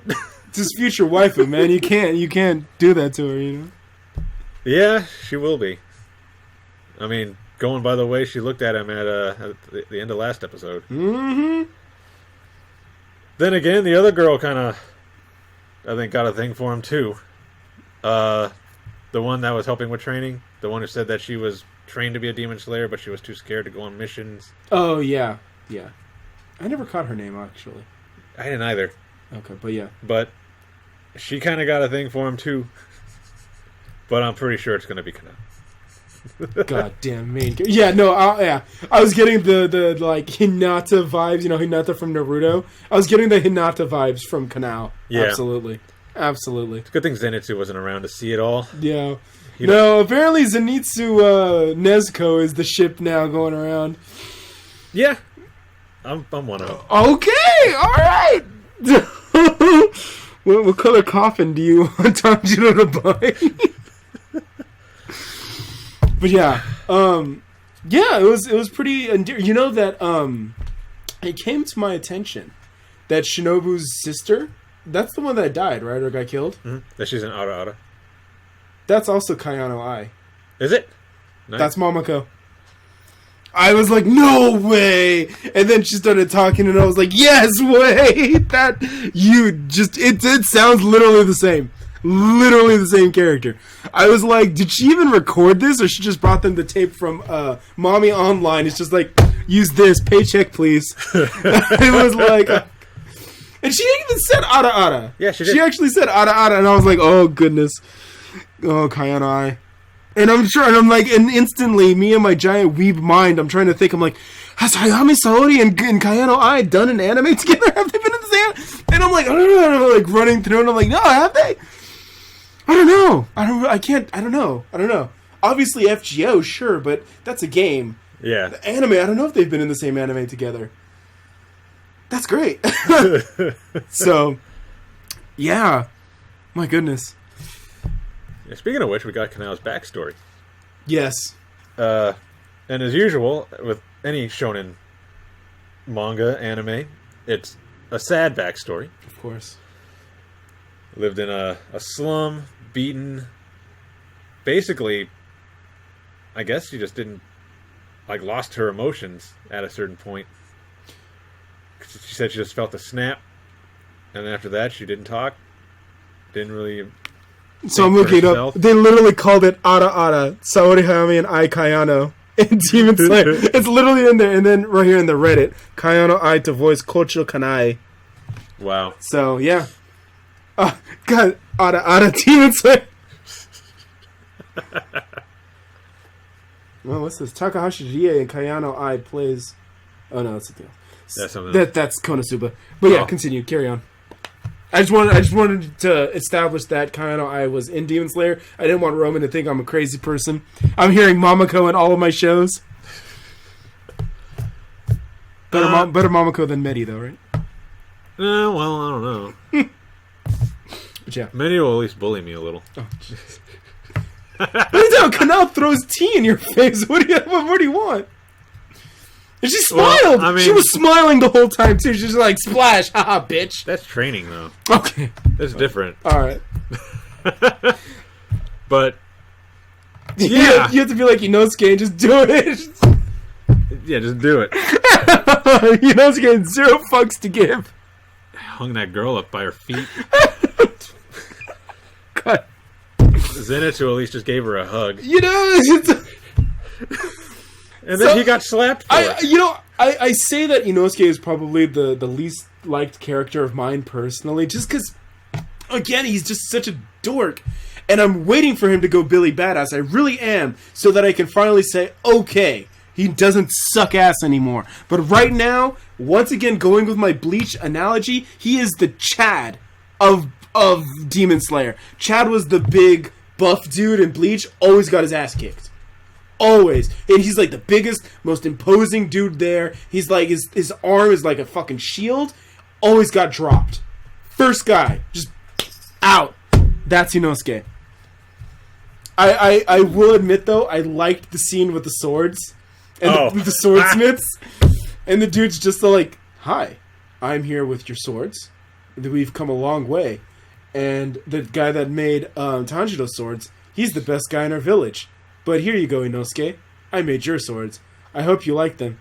What the fuck are you doing? Oh, God. Yeah. Oh, man.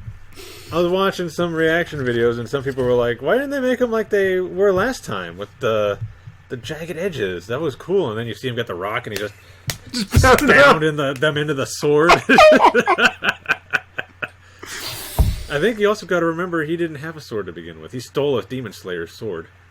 Is that what it is? I don't even remember that. He said that they asked him when they had the rest episode in episode 14. Mm-hmm. They were like, "Why'd you want to become a Demon Slayer?" And he goes, "Oh, one of these Demon Slayer dudes wound up on my mountain, and we competed to see who was stronger, and I took his sword. And then I found out about the final selection, and the demons were real, and then I showed up." There you go.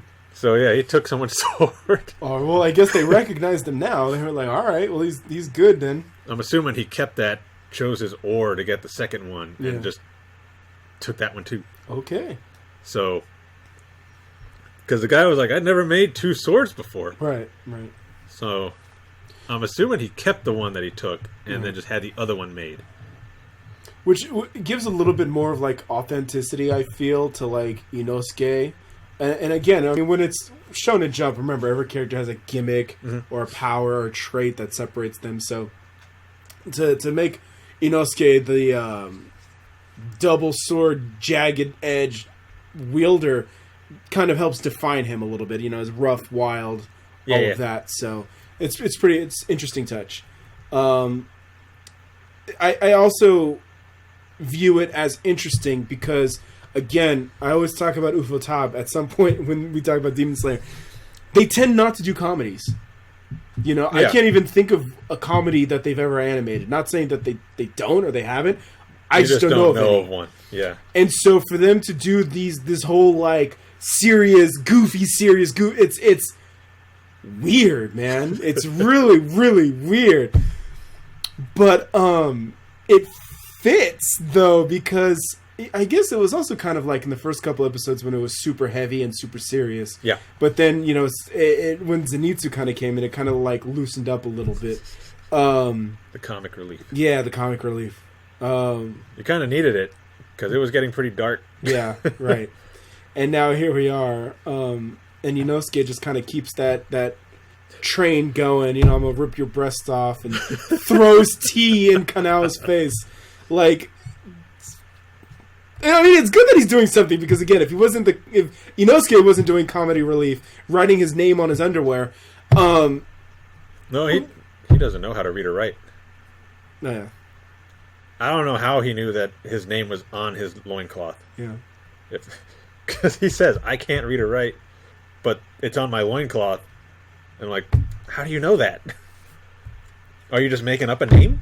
But, see, this is the kind of stuff that has you just like... But then you think, no, because in his... Like, when he was getting his head smashed, his mom called him Inosuke. Yeah. So you're like, okay, so he's not making up the name. Yeah. But how did he know that the loincloth said his name? Because he can't read. Right. Unless it was in English and he just kind of looked at it. I don't know. Then he wouldn't be able to pronounce it because he can't read. Throws the tea in the face. Yeah. Oh, man. Yeah. It was good. It was good. Yeah. And then seeing Muzan in the final episode. Yeah, about that. So there's a couple of things that were going on in there. Obviously, we see some consolidation of power. Yes. Going in there. You finally see him kind of flaunt his power a bit. Yeah, because we knew that his underlings were afraid of him. Mm-hmm. Well, except, like, I have to at least the ones that were kind of like name dropping him and all of that. Not like the guy that was in the Wisteria house. Remember the guy with the drum? He wasn't considered anything related to Muzan, right? He used to be one of the 12. Okay, because he had his number taken from him because he was too weak. Okay, yeah, that's what I was wondering. I forgot because I guess it's been that long. Well, if you remember, I just told you off the podcast that me and my grandmother were watching it, and we got to episode 14 yesterday. Okay. After starting it that same day. Okay. So it's all fresh in my mind. Got it. Okay, good. Yeah, I yeah. Okay, that makes more sense. Because it was like that guy was kind of holding down his own, but the other guys, sure, like the bald girl and the arrow dude, it's like, all right, fine, we could wipe them out, but, so on and so forth. But these guys, he's just all like, he's not even having it. He just wiped them all out. And then the last dude is just like, all right, you can stay. Well, I mean, the others were like begging for their life and like giving excuses, and this guy is just like, I've dreamed of being killed by you, so fuck it. This is great for me. Yeah. And thank you for letting me listen to the others suffer as you killed them. And he's like, I like that. You get more blood. Yeah. Give this man more blood. You get an upgrade. And so there was that, but what stuck to me about that, obviously, and this is outside of the plot and the story and the characters and all that, but you see again me stroking Ufotable here. about their animation style. And when they animated that labyrinth, Yes. you can see them when they use those techniques that they've developed, and it's only them. No one else really does that. You don't see Studio Trigger doing that. You don't see KyoAni doing that. You don't see JC Staff. You don't see anybody else, Madhouse. You don't see anybody else doing that except them. Right. And I can't tell you what they have or the computers they're using or the software. I don't know. But they know it. You know, they know how to do that 2D, 3D, seamless animation blending. It's just what they do. And considering that, again, you see all the Shonen Jump tropes into play here, and it's going to be a long series, they're on it. They're on it. And, I think that I want to say that was almost intentional because it was the last episode, so they were like, yo, let's do something like super dramatic over the top and really just showboat. And they just did that, and it was like, boom, there you go. It was pretty amazing. Yeah. Especially when that demon was trying to run. Right, yeah. And he's going through all the different corridors and stuff. Yeah. That was just... I don't know. Was it just me, or did it look kind of like movie quality? Here's the thing. I also brought that up too, but I'm going to save that for when we get to talking about the movie, at least what we know about the movie, is that's kind of like how Heaven's Feel looks. Yeah. So when they do movies, they make the meme, they call it unlimited budget works. Yeah. Because you just see all this crazy stuff. I've been holding back, but someone I think on YouTube put the Hercules Saber Alter fight from Heaven's Feel Part 2. They put it on YouTube. And if you watch that, you'll kind of understand. Okay. But at the same time, I haven't shared that to you personally because I don't know if you're ready for spoilers or if you want to just watch it naturally or... I'm going to be watching it naturally. Okay, yeah. Like, I plan on watching the movies. Okay. Then yeah. But when you see it, then you'll understand like how they can animate fights and use CG and hand drawn and animation. Yeah, you'll see all of that come into play. And again, I just really felt like they were showboating because this was the last episode. Yeah. So, and now you'll probably see a lot more like that when it comes to the movie that's going to come out. So, but yeah. Yeah, I am curious though. Before we move on to the movie and all of that I want to know if they are gonna go Shonen Jump and go like in a Naruto or a Bleach or a DBZ style, and they're gonna start moving out in like squads. Are more characters going to join up with Tanjiro, Zenitsu, and Inosuke? Is Kanao gonna go with them? Is Shinobu or any of those other Hashida? Are they all gonna start going out with them too? I'm going to assume they're going to have to. Okay. If we go by what Muzan said, the higher up demons in the 12 are the only ones who have killed any of the Hashira. Right. None of them have changed for like a century, he said. Right. So they're probably insanely powerful, and they're probably going to need more than one of each person to probably take it out. Right. So I'm assuming at some point they're going to have to get into groups and take on a demon, just because he's so powerful. Okay. Or she, whatever it ends up. Well, yeah, whatever. Whoever shows up, right. And Muzan, I'm assuming they're all going to have to fight him. Because what he showed, none of them are ready. He had that arm of Tetsuo from Akira. Yeah. Yes, he did. Just gonna eat fools whole. Yeah. Yeah, it's interesting too because on top of that, it almost seems like he's just a Farfanugit. He just is whatever he wants to be. He doesn't really have defined powers, so it should be interesting. It also kind of explains how nobody's found him. Right. Because of his shape-shifting abilities. 'Cause they said his aura changed too. Right.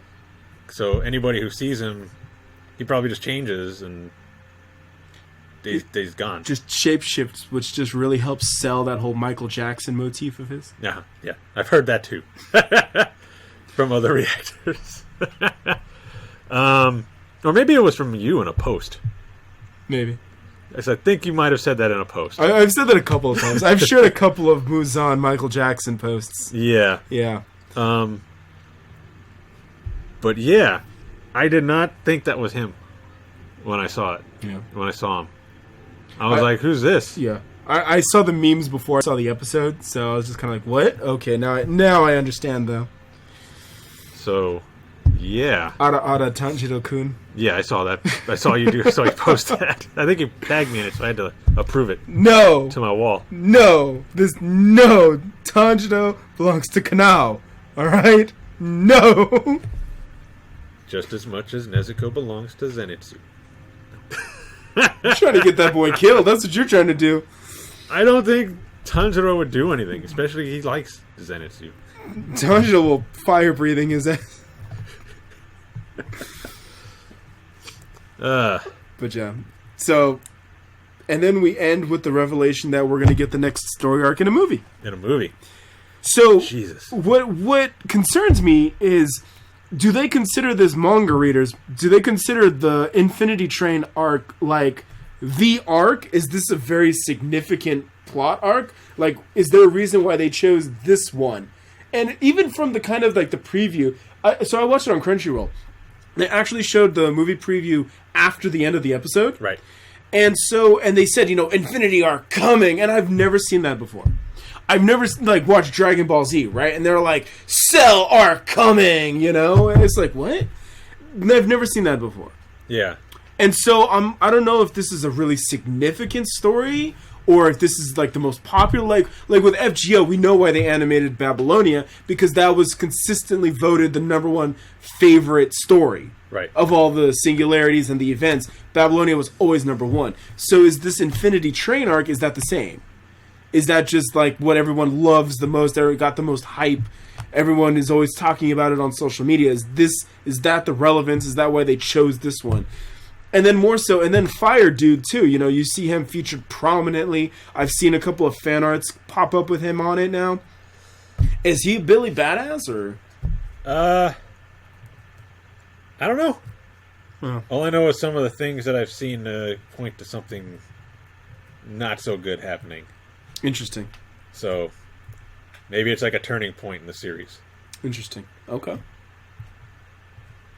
I try to stay away from spoiler stuff, so if I start reading something and it looks a little spoiled, I'm like, nope, yeah. Get away.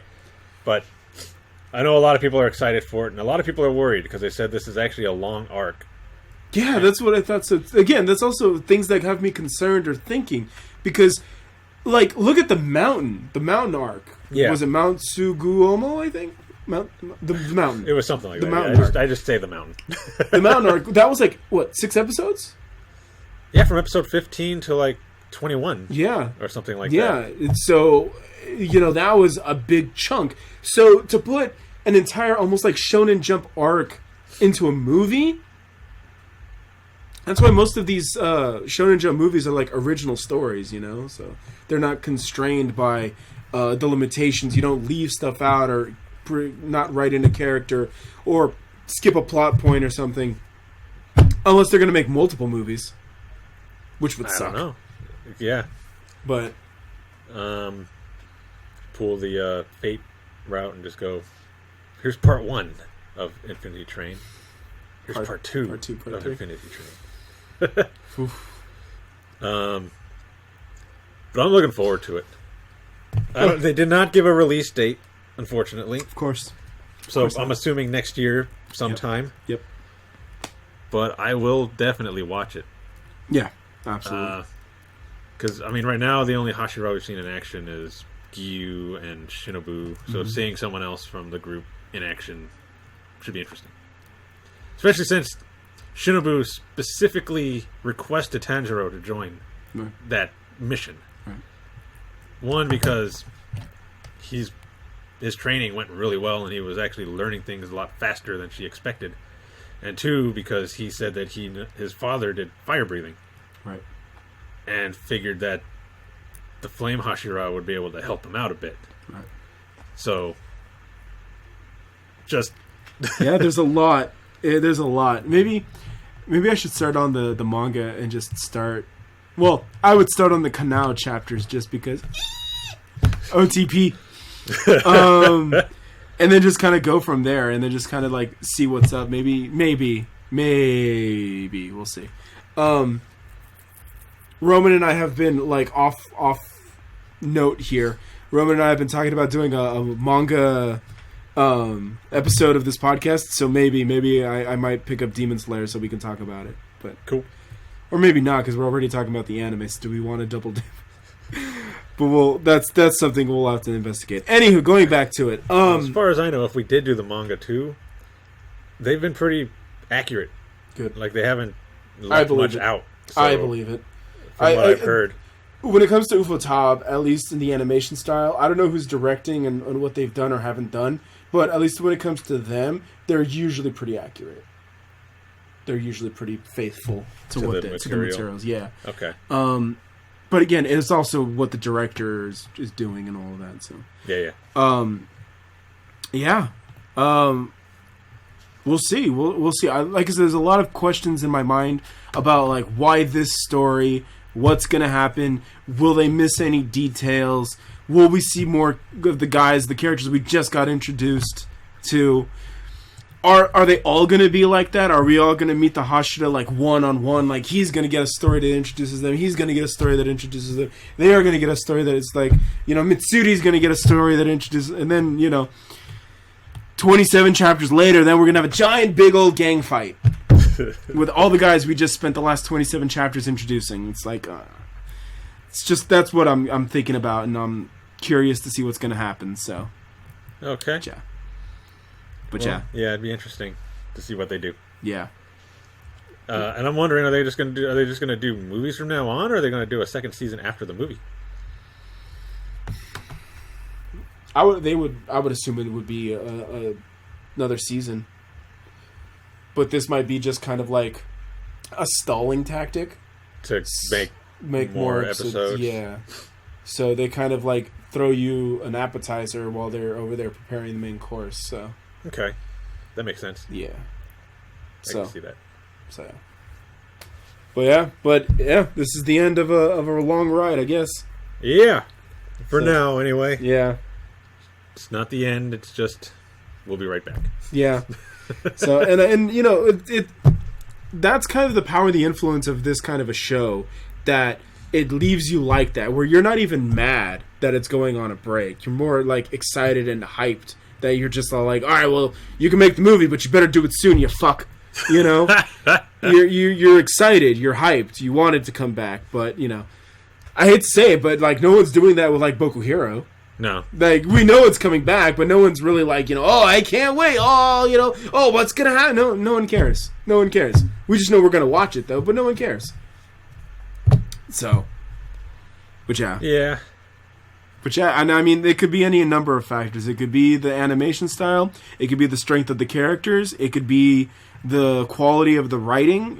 It could be any, just pick one. You're probably right, I shared, was it last week or something, that the opening theme song by Lisa went like platinum or something? Like, yeah. Or the Japanese equivalent of going platinum in the music industry.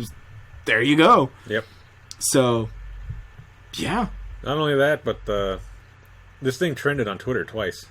What series? Oh yeah, I saw that. I saw the movie trended. Episode 19 trended, and then this last episode, probably with the movie, the movie announcement. Yeah, the movie announcement. Yeah, trended on Twitter. Yeah. Again, this series overtook One Piece as the number one. I don't know if it still is, but at least a couple weeks ago it was number one. It overtook One Piece. So. Yeah, you don't need to take our excitement or our hype for it. The people all are saying it, so... Yeah. And it's not like this trended in just Japan. This was worldwide. Right, yeah. This was everywhere. Yeah, this is a pretty global phenomenon right now. So, yeah. Yeah. Yeah. Yeah. Yeah. Again, this is like... I'm telling you, it's vibes of like how it was back with like the big three, One Piece, Bleach, Naruto.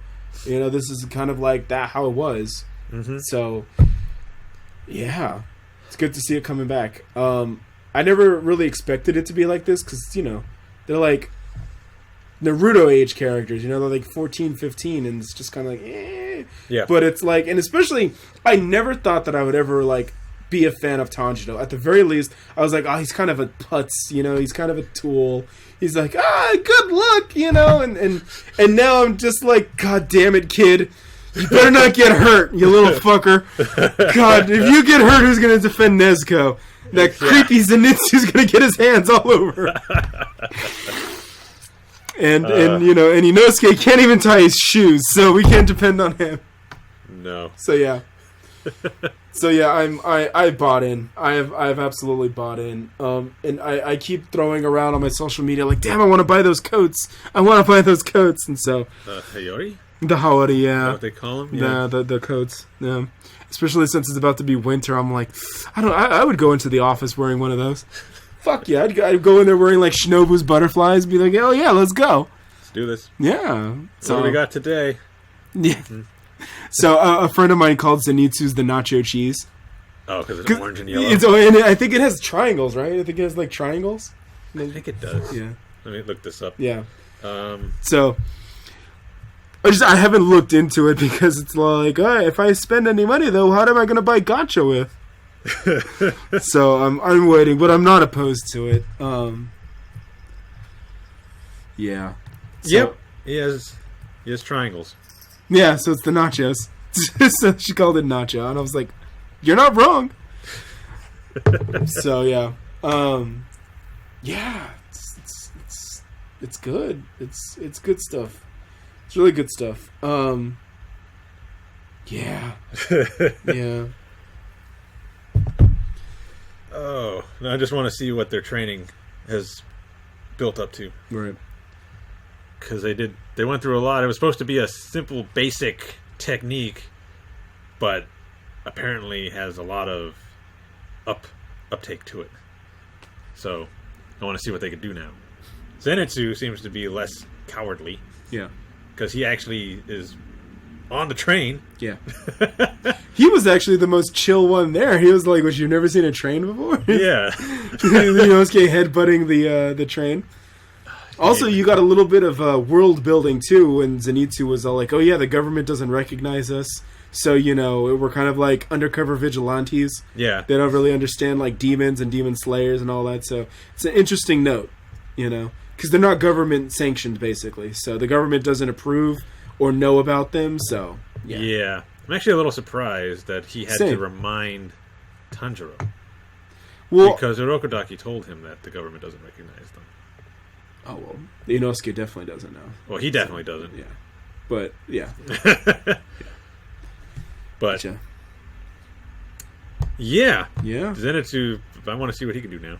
Yeah. If he's going to still be cowardly, if he still has to go to sleep, or if he's going to actually just... bust it out. Yeah. And fight. Okay. I think that's pretty much it. Yeah, that's pretty much it.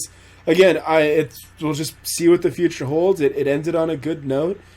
Interesting take to continue in a movie, but I hope my homework to Roman is between now and the movie, you get around to watching Heaven's Feel Part 1 and Part 2. Well, probably Part 3 will already be out by the time you're done. You get caught up.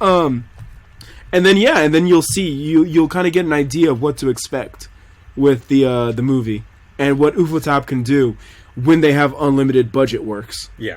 So.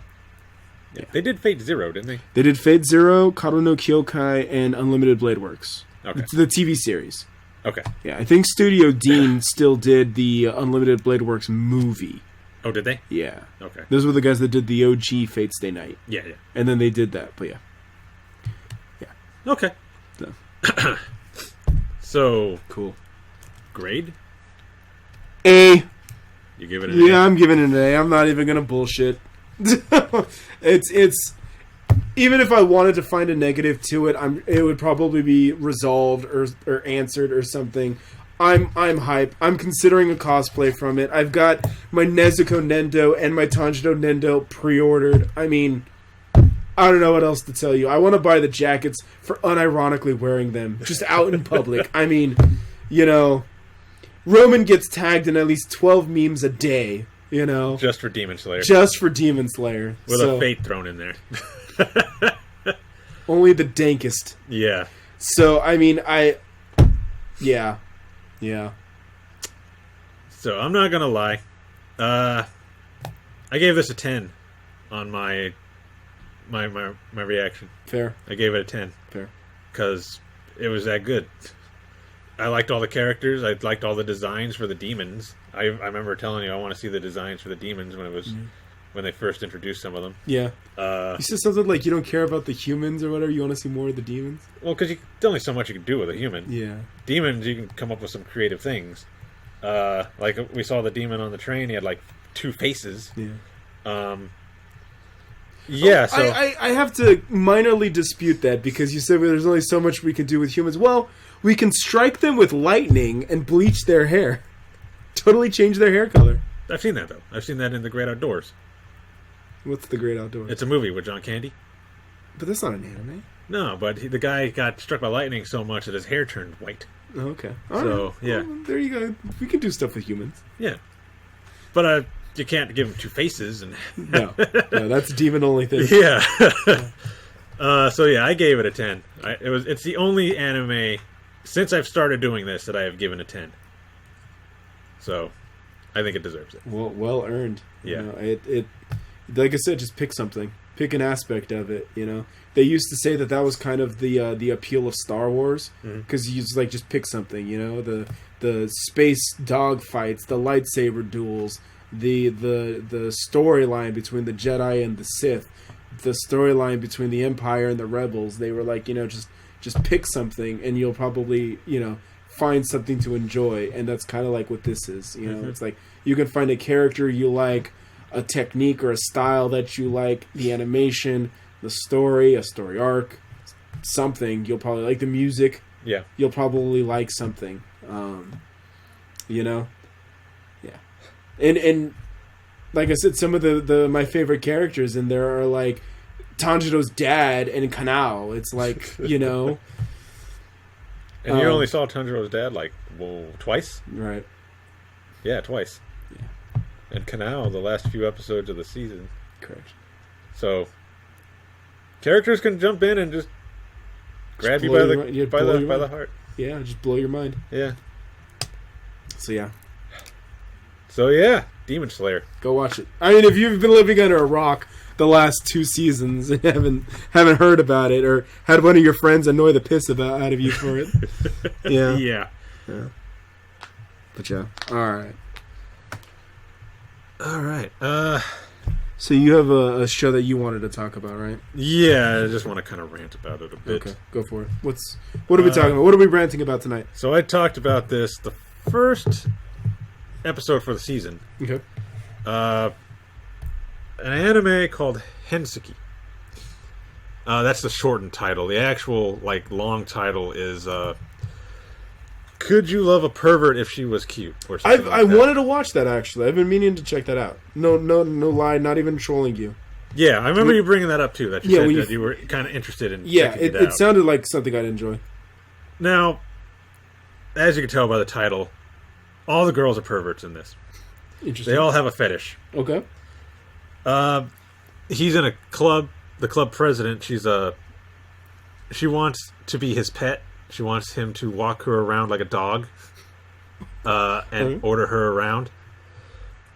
The girl he works with at the library, his Kohei, she wants him to be her slave, so she wants to walk him around like a dog. All right. His friend, Nanjo, she's a fujoshi. Of course.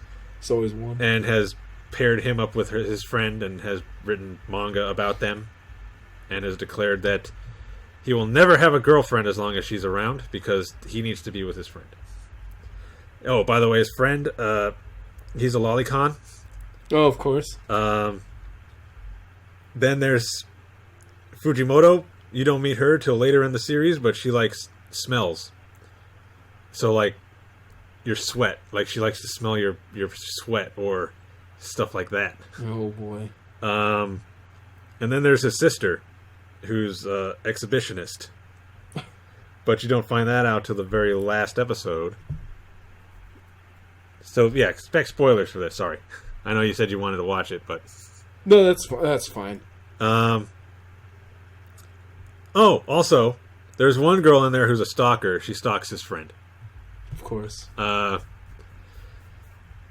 my issue with this series, I liked the series. It was funny, and I liked the girls. There was a lot of them were really good. I liked Like, my favorite is Sayuki-senpai. The masochist wants him to be her master girl. I like her. It's quite different from you and Medi. Yeah. But I also like the one that likes the smells. Okay. Now, the main character, he's constantly talking about how he wants a girlfriend throughout this entire thing. And the whole point, the premise of the show is it's kind of like Cinderella. Okay. He gets a love letter, declaring, that she likes him and all this and that. But then there's a pair of panties on the desk as well. That was from her. And now he's got to try to figure out who they belong to. Because whoever they belong to is the one that gave him the letter. So he spends the entire series trying to figure out who it is. He thinks it's one of the girls that he knows. They go through the list, and he crosses the sister off because cross your sister off.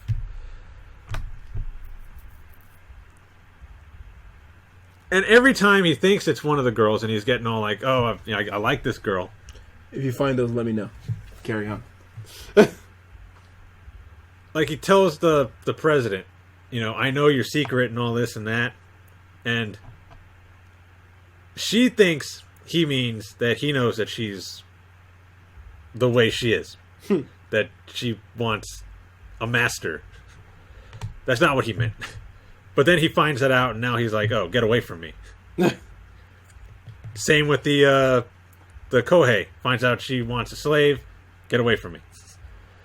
The entire series is him going girl to girl and then just cutting them off because they have a fetish. But that's like the gimmick of the show. Yeah. But now he's like, nope. No. Get away from me. You're not going to be my girlfriend. I'm not going to be your master. I'm not going to be your slave. I'm not going to let you smell me. Get away from me. After he was leading them on. Yeah.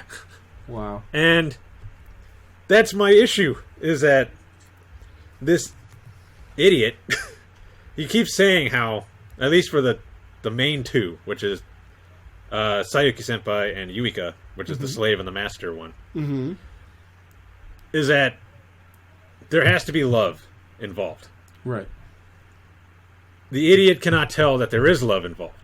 Because he built up a relationship with them before this, and then they decided that they wanted him as their master or slave.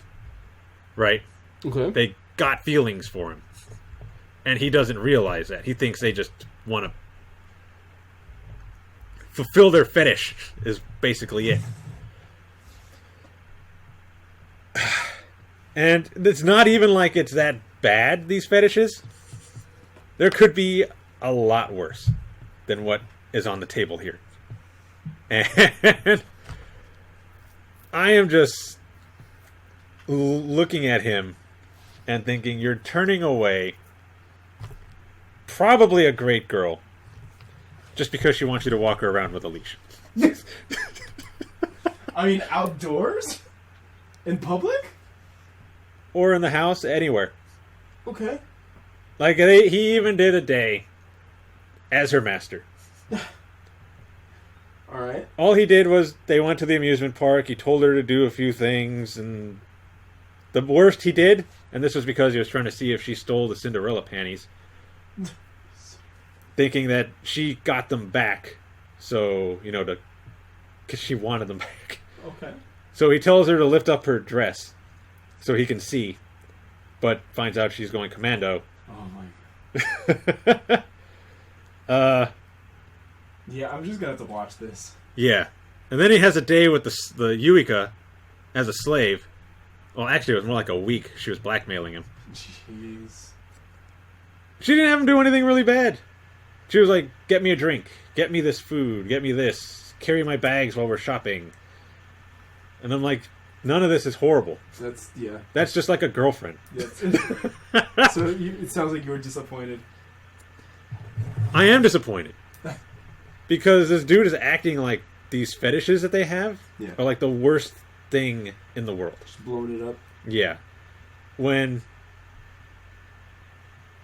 all of these girls like him, but because they have a fetish, they're like dead to him. Like he still talks to them, but there's no way they're going to be a couple. Yeah. And I'm sitting there like, dude, you're an idiot. Start yelling at anime characters. I do. I'd start yelling at him. That's fair. Because they deserve it. The only one I expect him to be like no to is his sister. What's the sister's fetish? She's an exhibitionist. Okay. But, and also they're not blood related. Of course. That's why it's legal. Yeah. But even then I'm like, well, I mean, you're still family. Yeah. So still should be off the table. Yeah. She's the only one that should be really off the table. The rest of them he should be still kind of maybe pursuing. Open season, yeah. Yeah. But because he found out they had a fetish, it's like, no. What a jerk. So, I just get so mad at him. Because he could have had a girlfriend from the very first episode. Or second episode. And then after realizing that that they weren't even going to ask for too much with the fetishes, that should have made it even easier. Because like I said, Yuiko was basically just like a girlfriend asking for things. Although when she was having him carry around the bags, he had to wear a butler outfit. Of course. The others you don't even really get to see too much. Nanjo, the Fujoshi, you don't see that much. Like you don't see too much of her. Fujoshi should be launched into outer space. Fujimoto, the one who likes the smells, he found out in a awkward way. They were hanging out. She in the student council room because she's a part of the student council. She's not the president or anything. She's just part of it. She had tea. She had like some soft music playing. She had the lights low and all this. And he falls asleep after she fell asleep. And then when he wakes up, she's trying to pull his pants off so she can steal his underwear. Yeah, I need to watch this show. It's worth a watch. I need to watch this show. I hope it doesn't irritate me, though. The only reason it irritated me is because I really liked the president, and she was like, to me, the best girl. Mm-hmm. But he was still all, no, get away from me because I'm not going to be your master. And I'm like, I'll be your master. So would you say that this frustrates you more than like Tejina-senpai? Like who's more frustrated, assistant or this dude? I would say this dude because the girls are actually actively trying to be with him. Okay. While Tejina is just doing her thing. Okay. So, yeah. Okay. Him, I'm a little more frustrated with. Assistant, he's just there. Just witnessing all the great lewdness. There. And enjoying it as long as he's not really too involved with the magic. This All guy's fair. like, just, we're not going to be a couple. Yeah. Get away from me. All fair. All fair. So, yeah, he just makes me mad. Well, so mad. Maybe I'll check it out and I'll have a rebuttal episode or a rebuttal portion, and I'll be able to respond accordingly. But I can understand where you're coming from. Yeah, because again, they're not that bad. I think though that the issue is that if they did address your concern, then we wouldn't have much of an anime left. True. It'd have been like, like, I'm in love with you. Also, I have a weird condition, and the dude's just like, okay. It's like, cool. The end. I mean, I'm not saying he had to be like on board right away. Yeah. But 12 episodes later. Yeah, 12 episodes later, you're still pushing him away from you. Yeah. You're an idiot. Because I've at least thought about it that like at least after a little bit, if they're still like after you like that, at least give a chance. Like say, okay, we'll give it like a month. Yeah. To see how it works. Yeah. And if I'm still not feeling it, then we just end it. That's what I think should have happened. But he wasn't like that. He was just like, no. And the only reason he even entertained the president and the Kohai was because he wanted to see if either one of them stole the panties that were the Cinderella panties. I like that term, Cinderella panties. That's how they refer to it in the show. So. Amazing. So yeah. Okay. I still think you give it a shot. I think it's worth it. I think it's worth a watch. Okay. I'll check it out. But because of him, I think I gave it like a 7.5. So like a C, solid C. Okay. The girls were great though. You'll probably like them. I'm sure I'll find one or two that I enjoy. Yeah. Cool. So my rant is over. Okay. I just needed to complain about him. No, absolutely. That's what these podcasts are for, man. That's what they exist. But all right. Well, I think no. You finished Hensuki, right? Yes, it's over. It's done. All right. So then I guess that about wraps it up, at least for the time being, about this current season. Then that wraps it up for summer 2019. Yeah. If anything else comes up, we'll just add it in on a future podcast. But more or less, at least these are the shows that we've all consistently watched. Yeah. I mean, honorable mentions to like Danmachi, Vinland Saga, Fire Force, Roman. I was watching Uchi Musume, Given. Let me see, what was another one I was? Dang, I can't even remember all the shows I was watching. Maidens of the Savage Season. That was a really good one. So yeah, everything on his reactions page. Go watch it. Everything. Yes. Would appreciate it. Yeah. And, since we've been running fairly long, Roman and I were going to take a quick peek and see and just say what we're looking at for next season. We'll be quick, though, because probably starting the next episode, we'll probably be going into heavy detail. But just scrolling down the list, this is from myanimelist.net. Yep. Boku Hero, I'm in. Yeah, I'll be watching that. Sword Art, I had never even finished Gun Gale, to be honest. No? No. Shokugeki no Soma, I should watch that, especially since, I've done culinary in the past. But I've watched the first season. Yeah, I've just never gotten into it. It was a show me and Belle were supposed to pick up, but then like a lot of stuff happened and she had to leave and we just started doing just one piece. No worries. But yeah, we were supposed to pick that up. If things get better, we might do it later, For sure. 7 Deadly Sins. Same. I do want. Oh wow, Studio Dean. They're still around after they screwed up on Fate's Day Night. Okay. Yeah, at some point I would like to get into 7 Deadly Sins, the Nanatsu no Taizai version. Yeah, I'll be picking that up because I did the first 2 seasons. Okay. Psychopaths never started. FGO, I mean, just listen to any of these podcasts. Yeah. Honestly, let's be real. I think it's pretty obvious that both of us will be watching the Babylonia anime. Yeah. Also, Psychopaths, I would pick it up, but Belle and I didn't finish season 2. And also, this looks like it's a completely different cast. Got it. Than what was in the first 2 seasons. Got it. Assassin's Pride. I hadn't even heard of that one. Me neither. We Never Learn, of course. Yeah, we'll be watching that.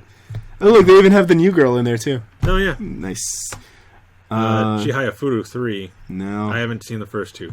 No. I know it's a game, though. Azure Lane. Yeah. Absolutely. I'll be doing Azure Lane. Yeah.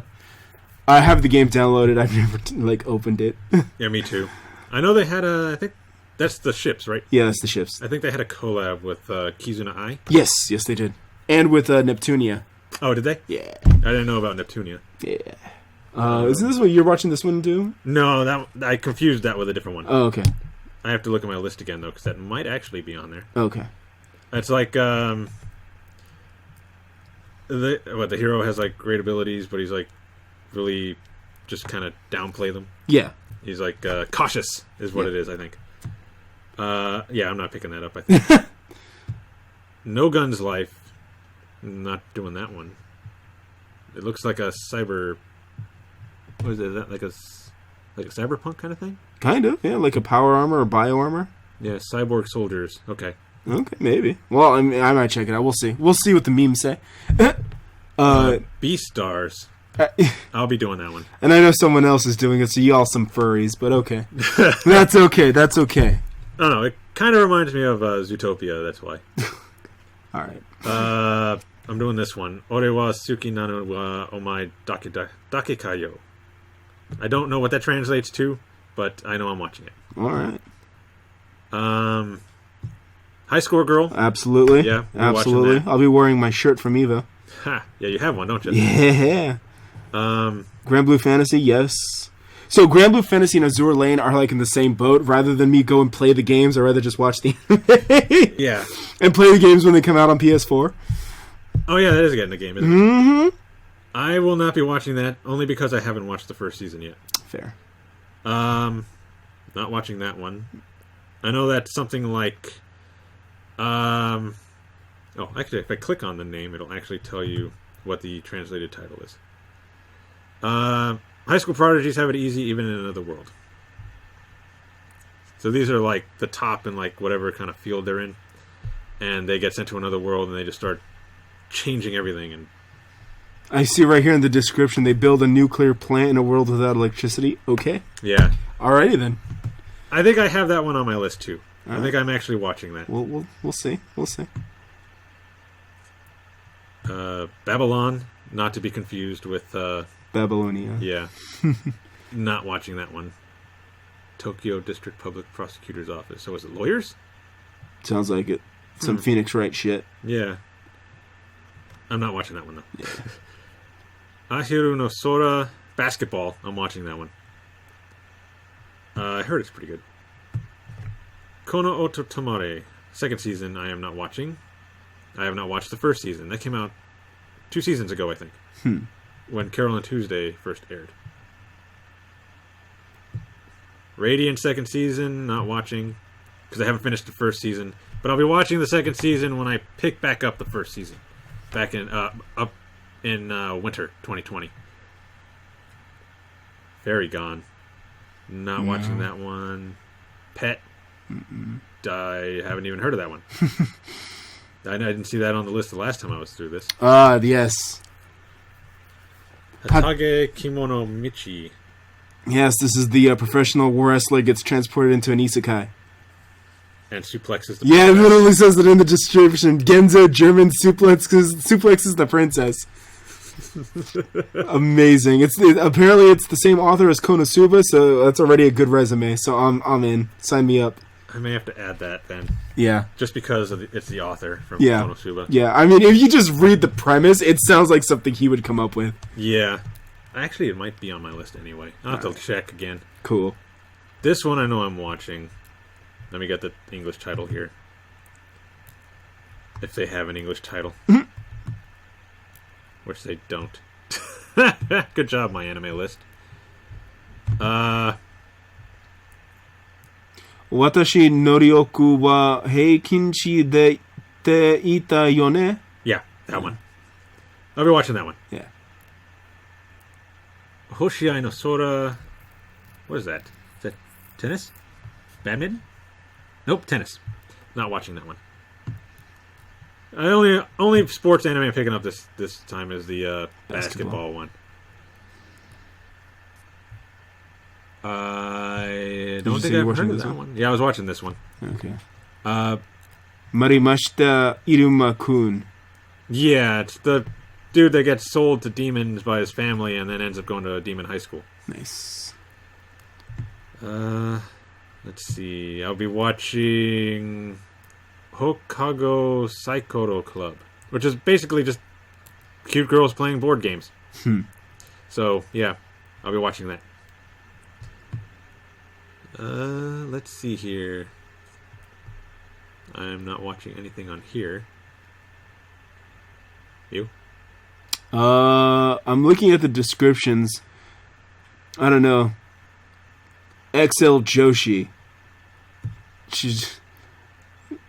A romance between the two begins because she found his condoms. Okay, I might have to check that out. Rifle is beautiful. It's about shooting guns. Maybe. We'll find out. So cute girl shooting guns? Yeah, maybe. Maybe that sounds like my interests. But okay. Okay. Moving right along. Next. PSO2, I might check that out. I think PSO had another anime previously, but I have no idea. I'll just start with this. Well, it's 25 episodes too. Damn. Oh, okay. Because again, at E3 when they announced PSO2 was coming to the States, I was torn because it was like, do I want to do PSO2 or Final Fantasy 14? But well, maybe I'll do Final Fantasy 14 and just watch PSO2 the anime. Ha ha ha ha. But yeah, PSO2 is from Sega, by the way. Phantasy Star is from Sega. Yeah. Yeah. I probably won't be watching it. Fair. See next. No. I mean, this one's ZX Code Reunion. They look cute, but there's no description for it. Yeah, no synopsis available. Based off a card game. Oh. Gotcha. You don't want to see African animals working in an office building? I'm good. I'll just watch, whatchamacallit, GDXQ. I don't think there's anything here either. Mm-mm. Again, this is all subject to change depending on the memes that come out that you guys all make. Yeah. Oh, wow, another Zoids. Oh. Zoids Wild Zero. Nope, not watching it. Yeah. To be honest, I didn't get really into Zoids when I was younger. Right. Our friend Jose loved Zoids, though. And that's it for the shows. Alright. Yeah. Okay. So, if you want a full, list of what I'm watching, I got a video on YouTube for it. So, Boom. yeah. Check it Because out. I know I'm pretty sure I missed some stuff. Yeah, fair. And we didn't talk about OVAs, specials, or movies, but really there's whatever. Yeah. Whatever So, looks interesting. I can tell you that in America, it looks like the Konosuba movie is coming out in November to theaters. Right. So check that out if you guys are Konosuba fans. Yeah. And then this week, I believe October 2nd or October 3rd, depending on when Roman gets this video out, the Bunny Senpai movie is also coming out to select theaters. So something else, if you guys are interested in, check that out.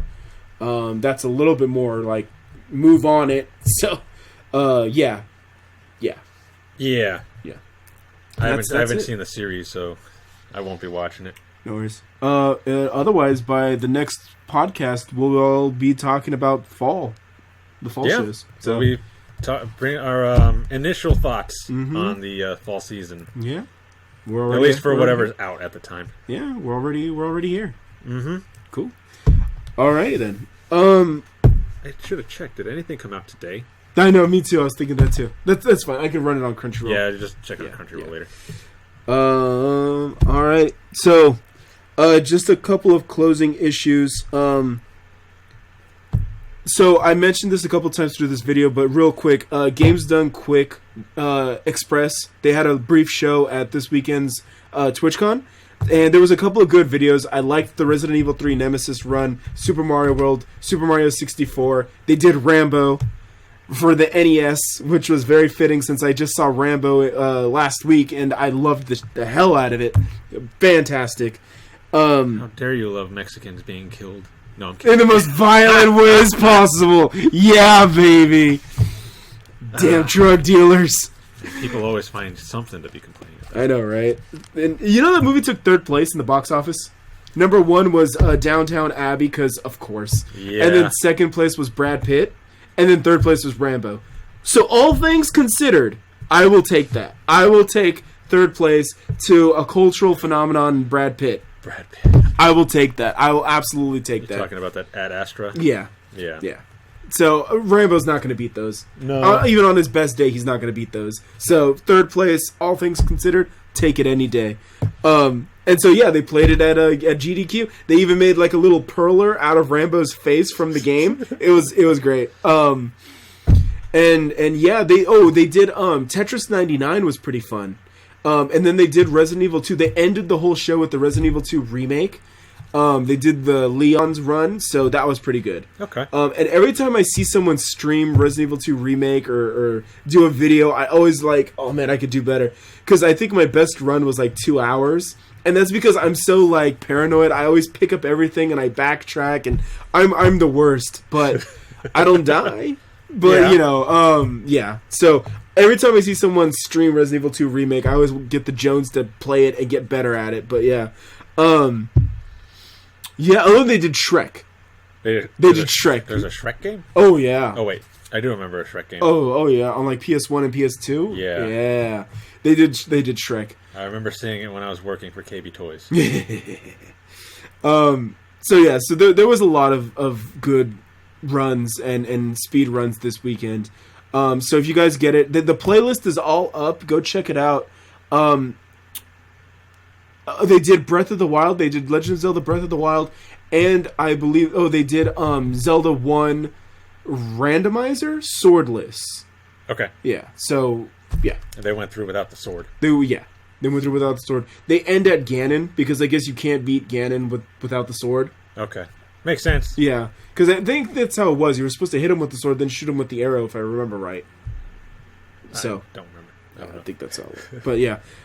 Check it out. Absolutely check it out. And that's GDQ. You can find it on YouTube. The playlist is out, so you can go and you can see all the videos in chronological order and just go pick the ones that catch your eye.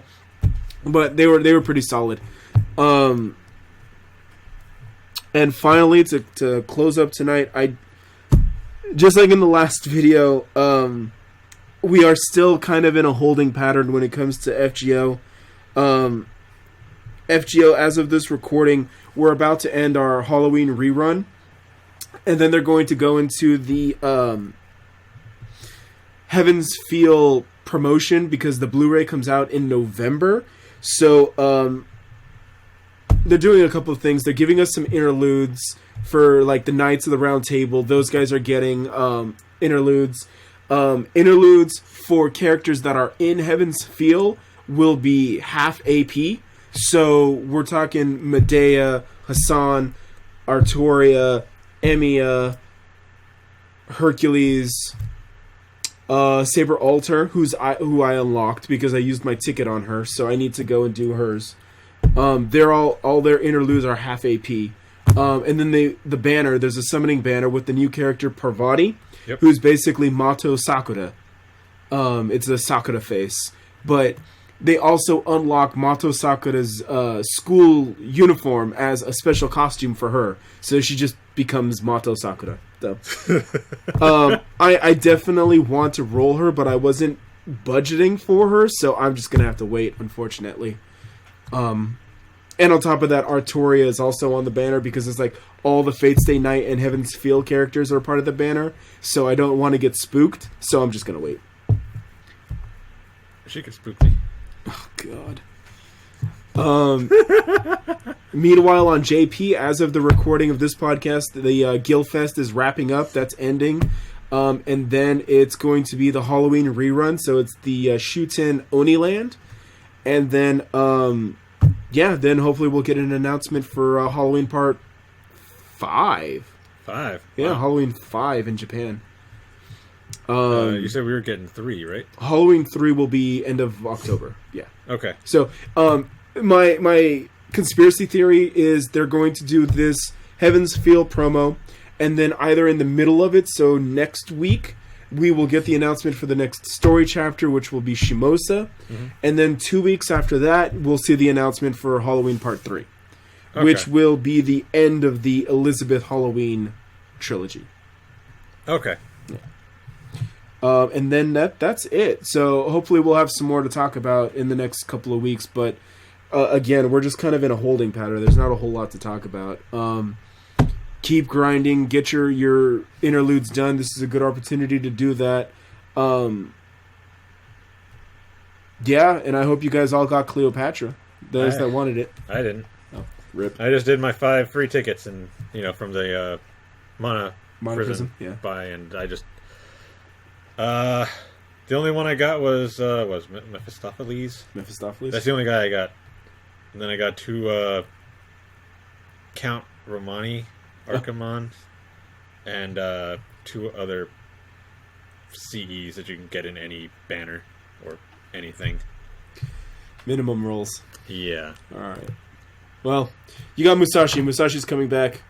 Mama Raiko's coming back. Shuten is coming back. Lots of good characters.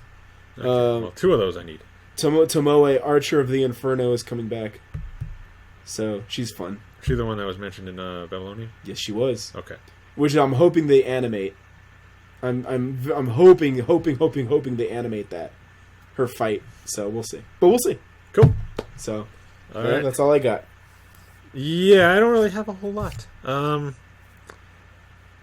Yeah, just keep checking the channel. Yep. Look out for my my reactions or unboxings. I do those too. Nice. Follow the page if you're not following the page. Yep. Follow the YouTube page, the Facebook page, Twitter.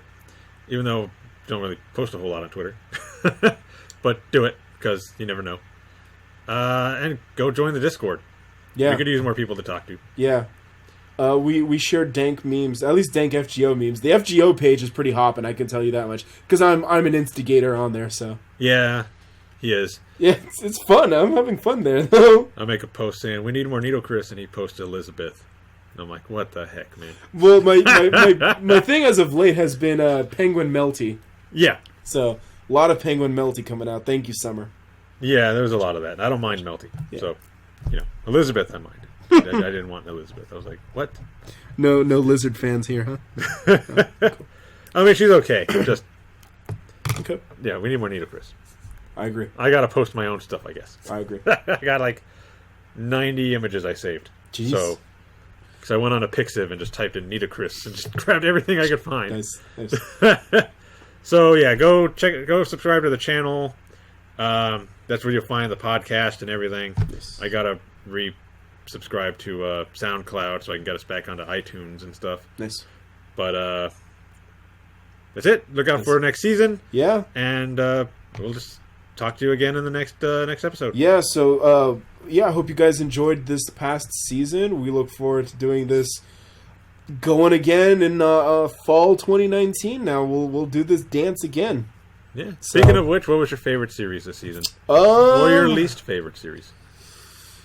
I guess we could cross off Demon Slayer from that because that technically started. Demon Slayer was probably Detective Waiver. Detective Waiver. Yeah, I was gonna say Mommy Online, but I because of what Detective Waiver does and how it establishes, I'm gonna say Detective Waiver. It again, it's all world building. It ties in. It's literally becoming MCU, but it's the Fate Nasu-verse. Right. So it's just more world building, more character introductions, more character fleshing out. It's everything to really appreciate everything else. And like I said, it was a good setup. It was a good setup for what's going to happen in Babylonia, even though they're not even related in the slightest. But because of the world building, because of the name drops, the way that magic is used and all that, I felt that it was good. Yeah. It's going to be very weird when we get the Detective Waiver event in FGO in 2 years. In Japan, it was timed to coincide with the anime. But now it's like, okay. They probably should have just done it simultaneously. I honestly thought that's what they were going to do. But in the event, they actually reference events that occurred in Japan. Oh. So, but again, the event had great concepts. But again, it was referencing like Halloween 4, the Oniland with the caster shooting. Okay. That doesn't make any sense to us. Right. It's because it's not out yet, so you don't know what's going on. Exactly. Okay.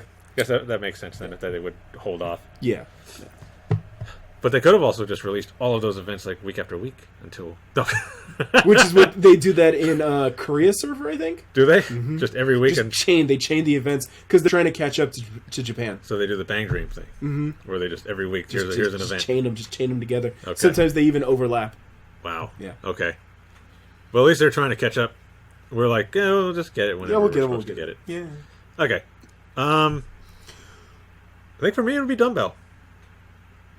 Because that one surprised me with how good it was. Dumbbell, yeah? Yeah, because I wasn't really expecting too much from it, and then it ended up being one of my favorites this season. So, yeah, I'm going to have to go with Dumbbell. I also fully support you getting your cousin who won the competition to react. Yeah. So I'm still going to do that. Good luck. Good luck. All right. So, yeah, we'll talk to you all again in 2 weeks. Potentially we'll see how the schedule works. Definitely. Sound off with what you guys are looking forward to and what you guys are going to watch. Right. So till next time, I'm Roman, I'm Steven Sanosukesama. and we'll see you next time. Take it easy. Bye. I don't know.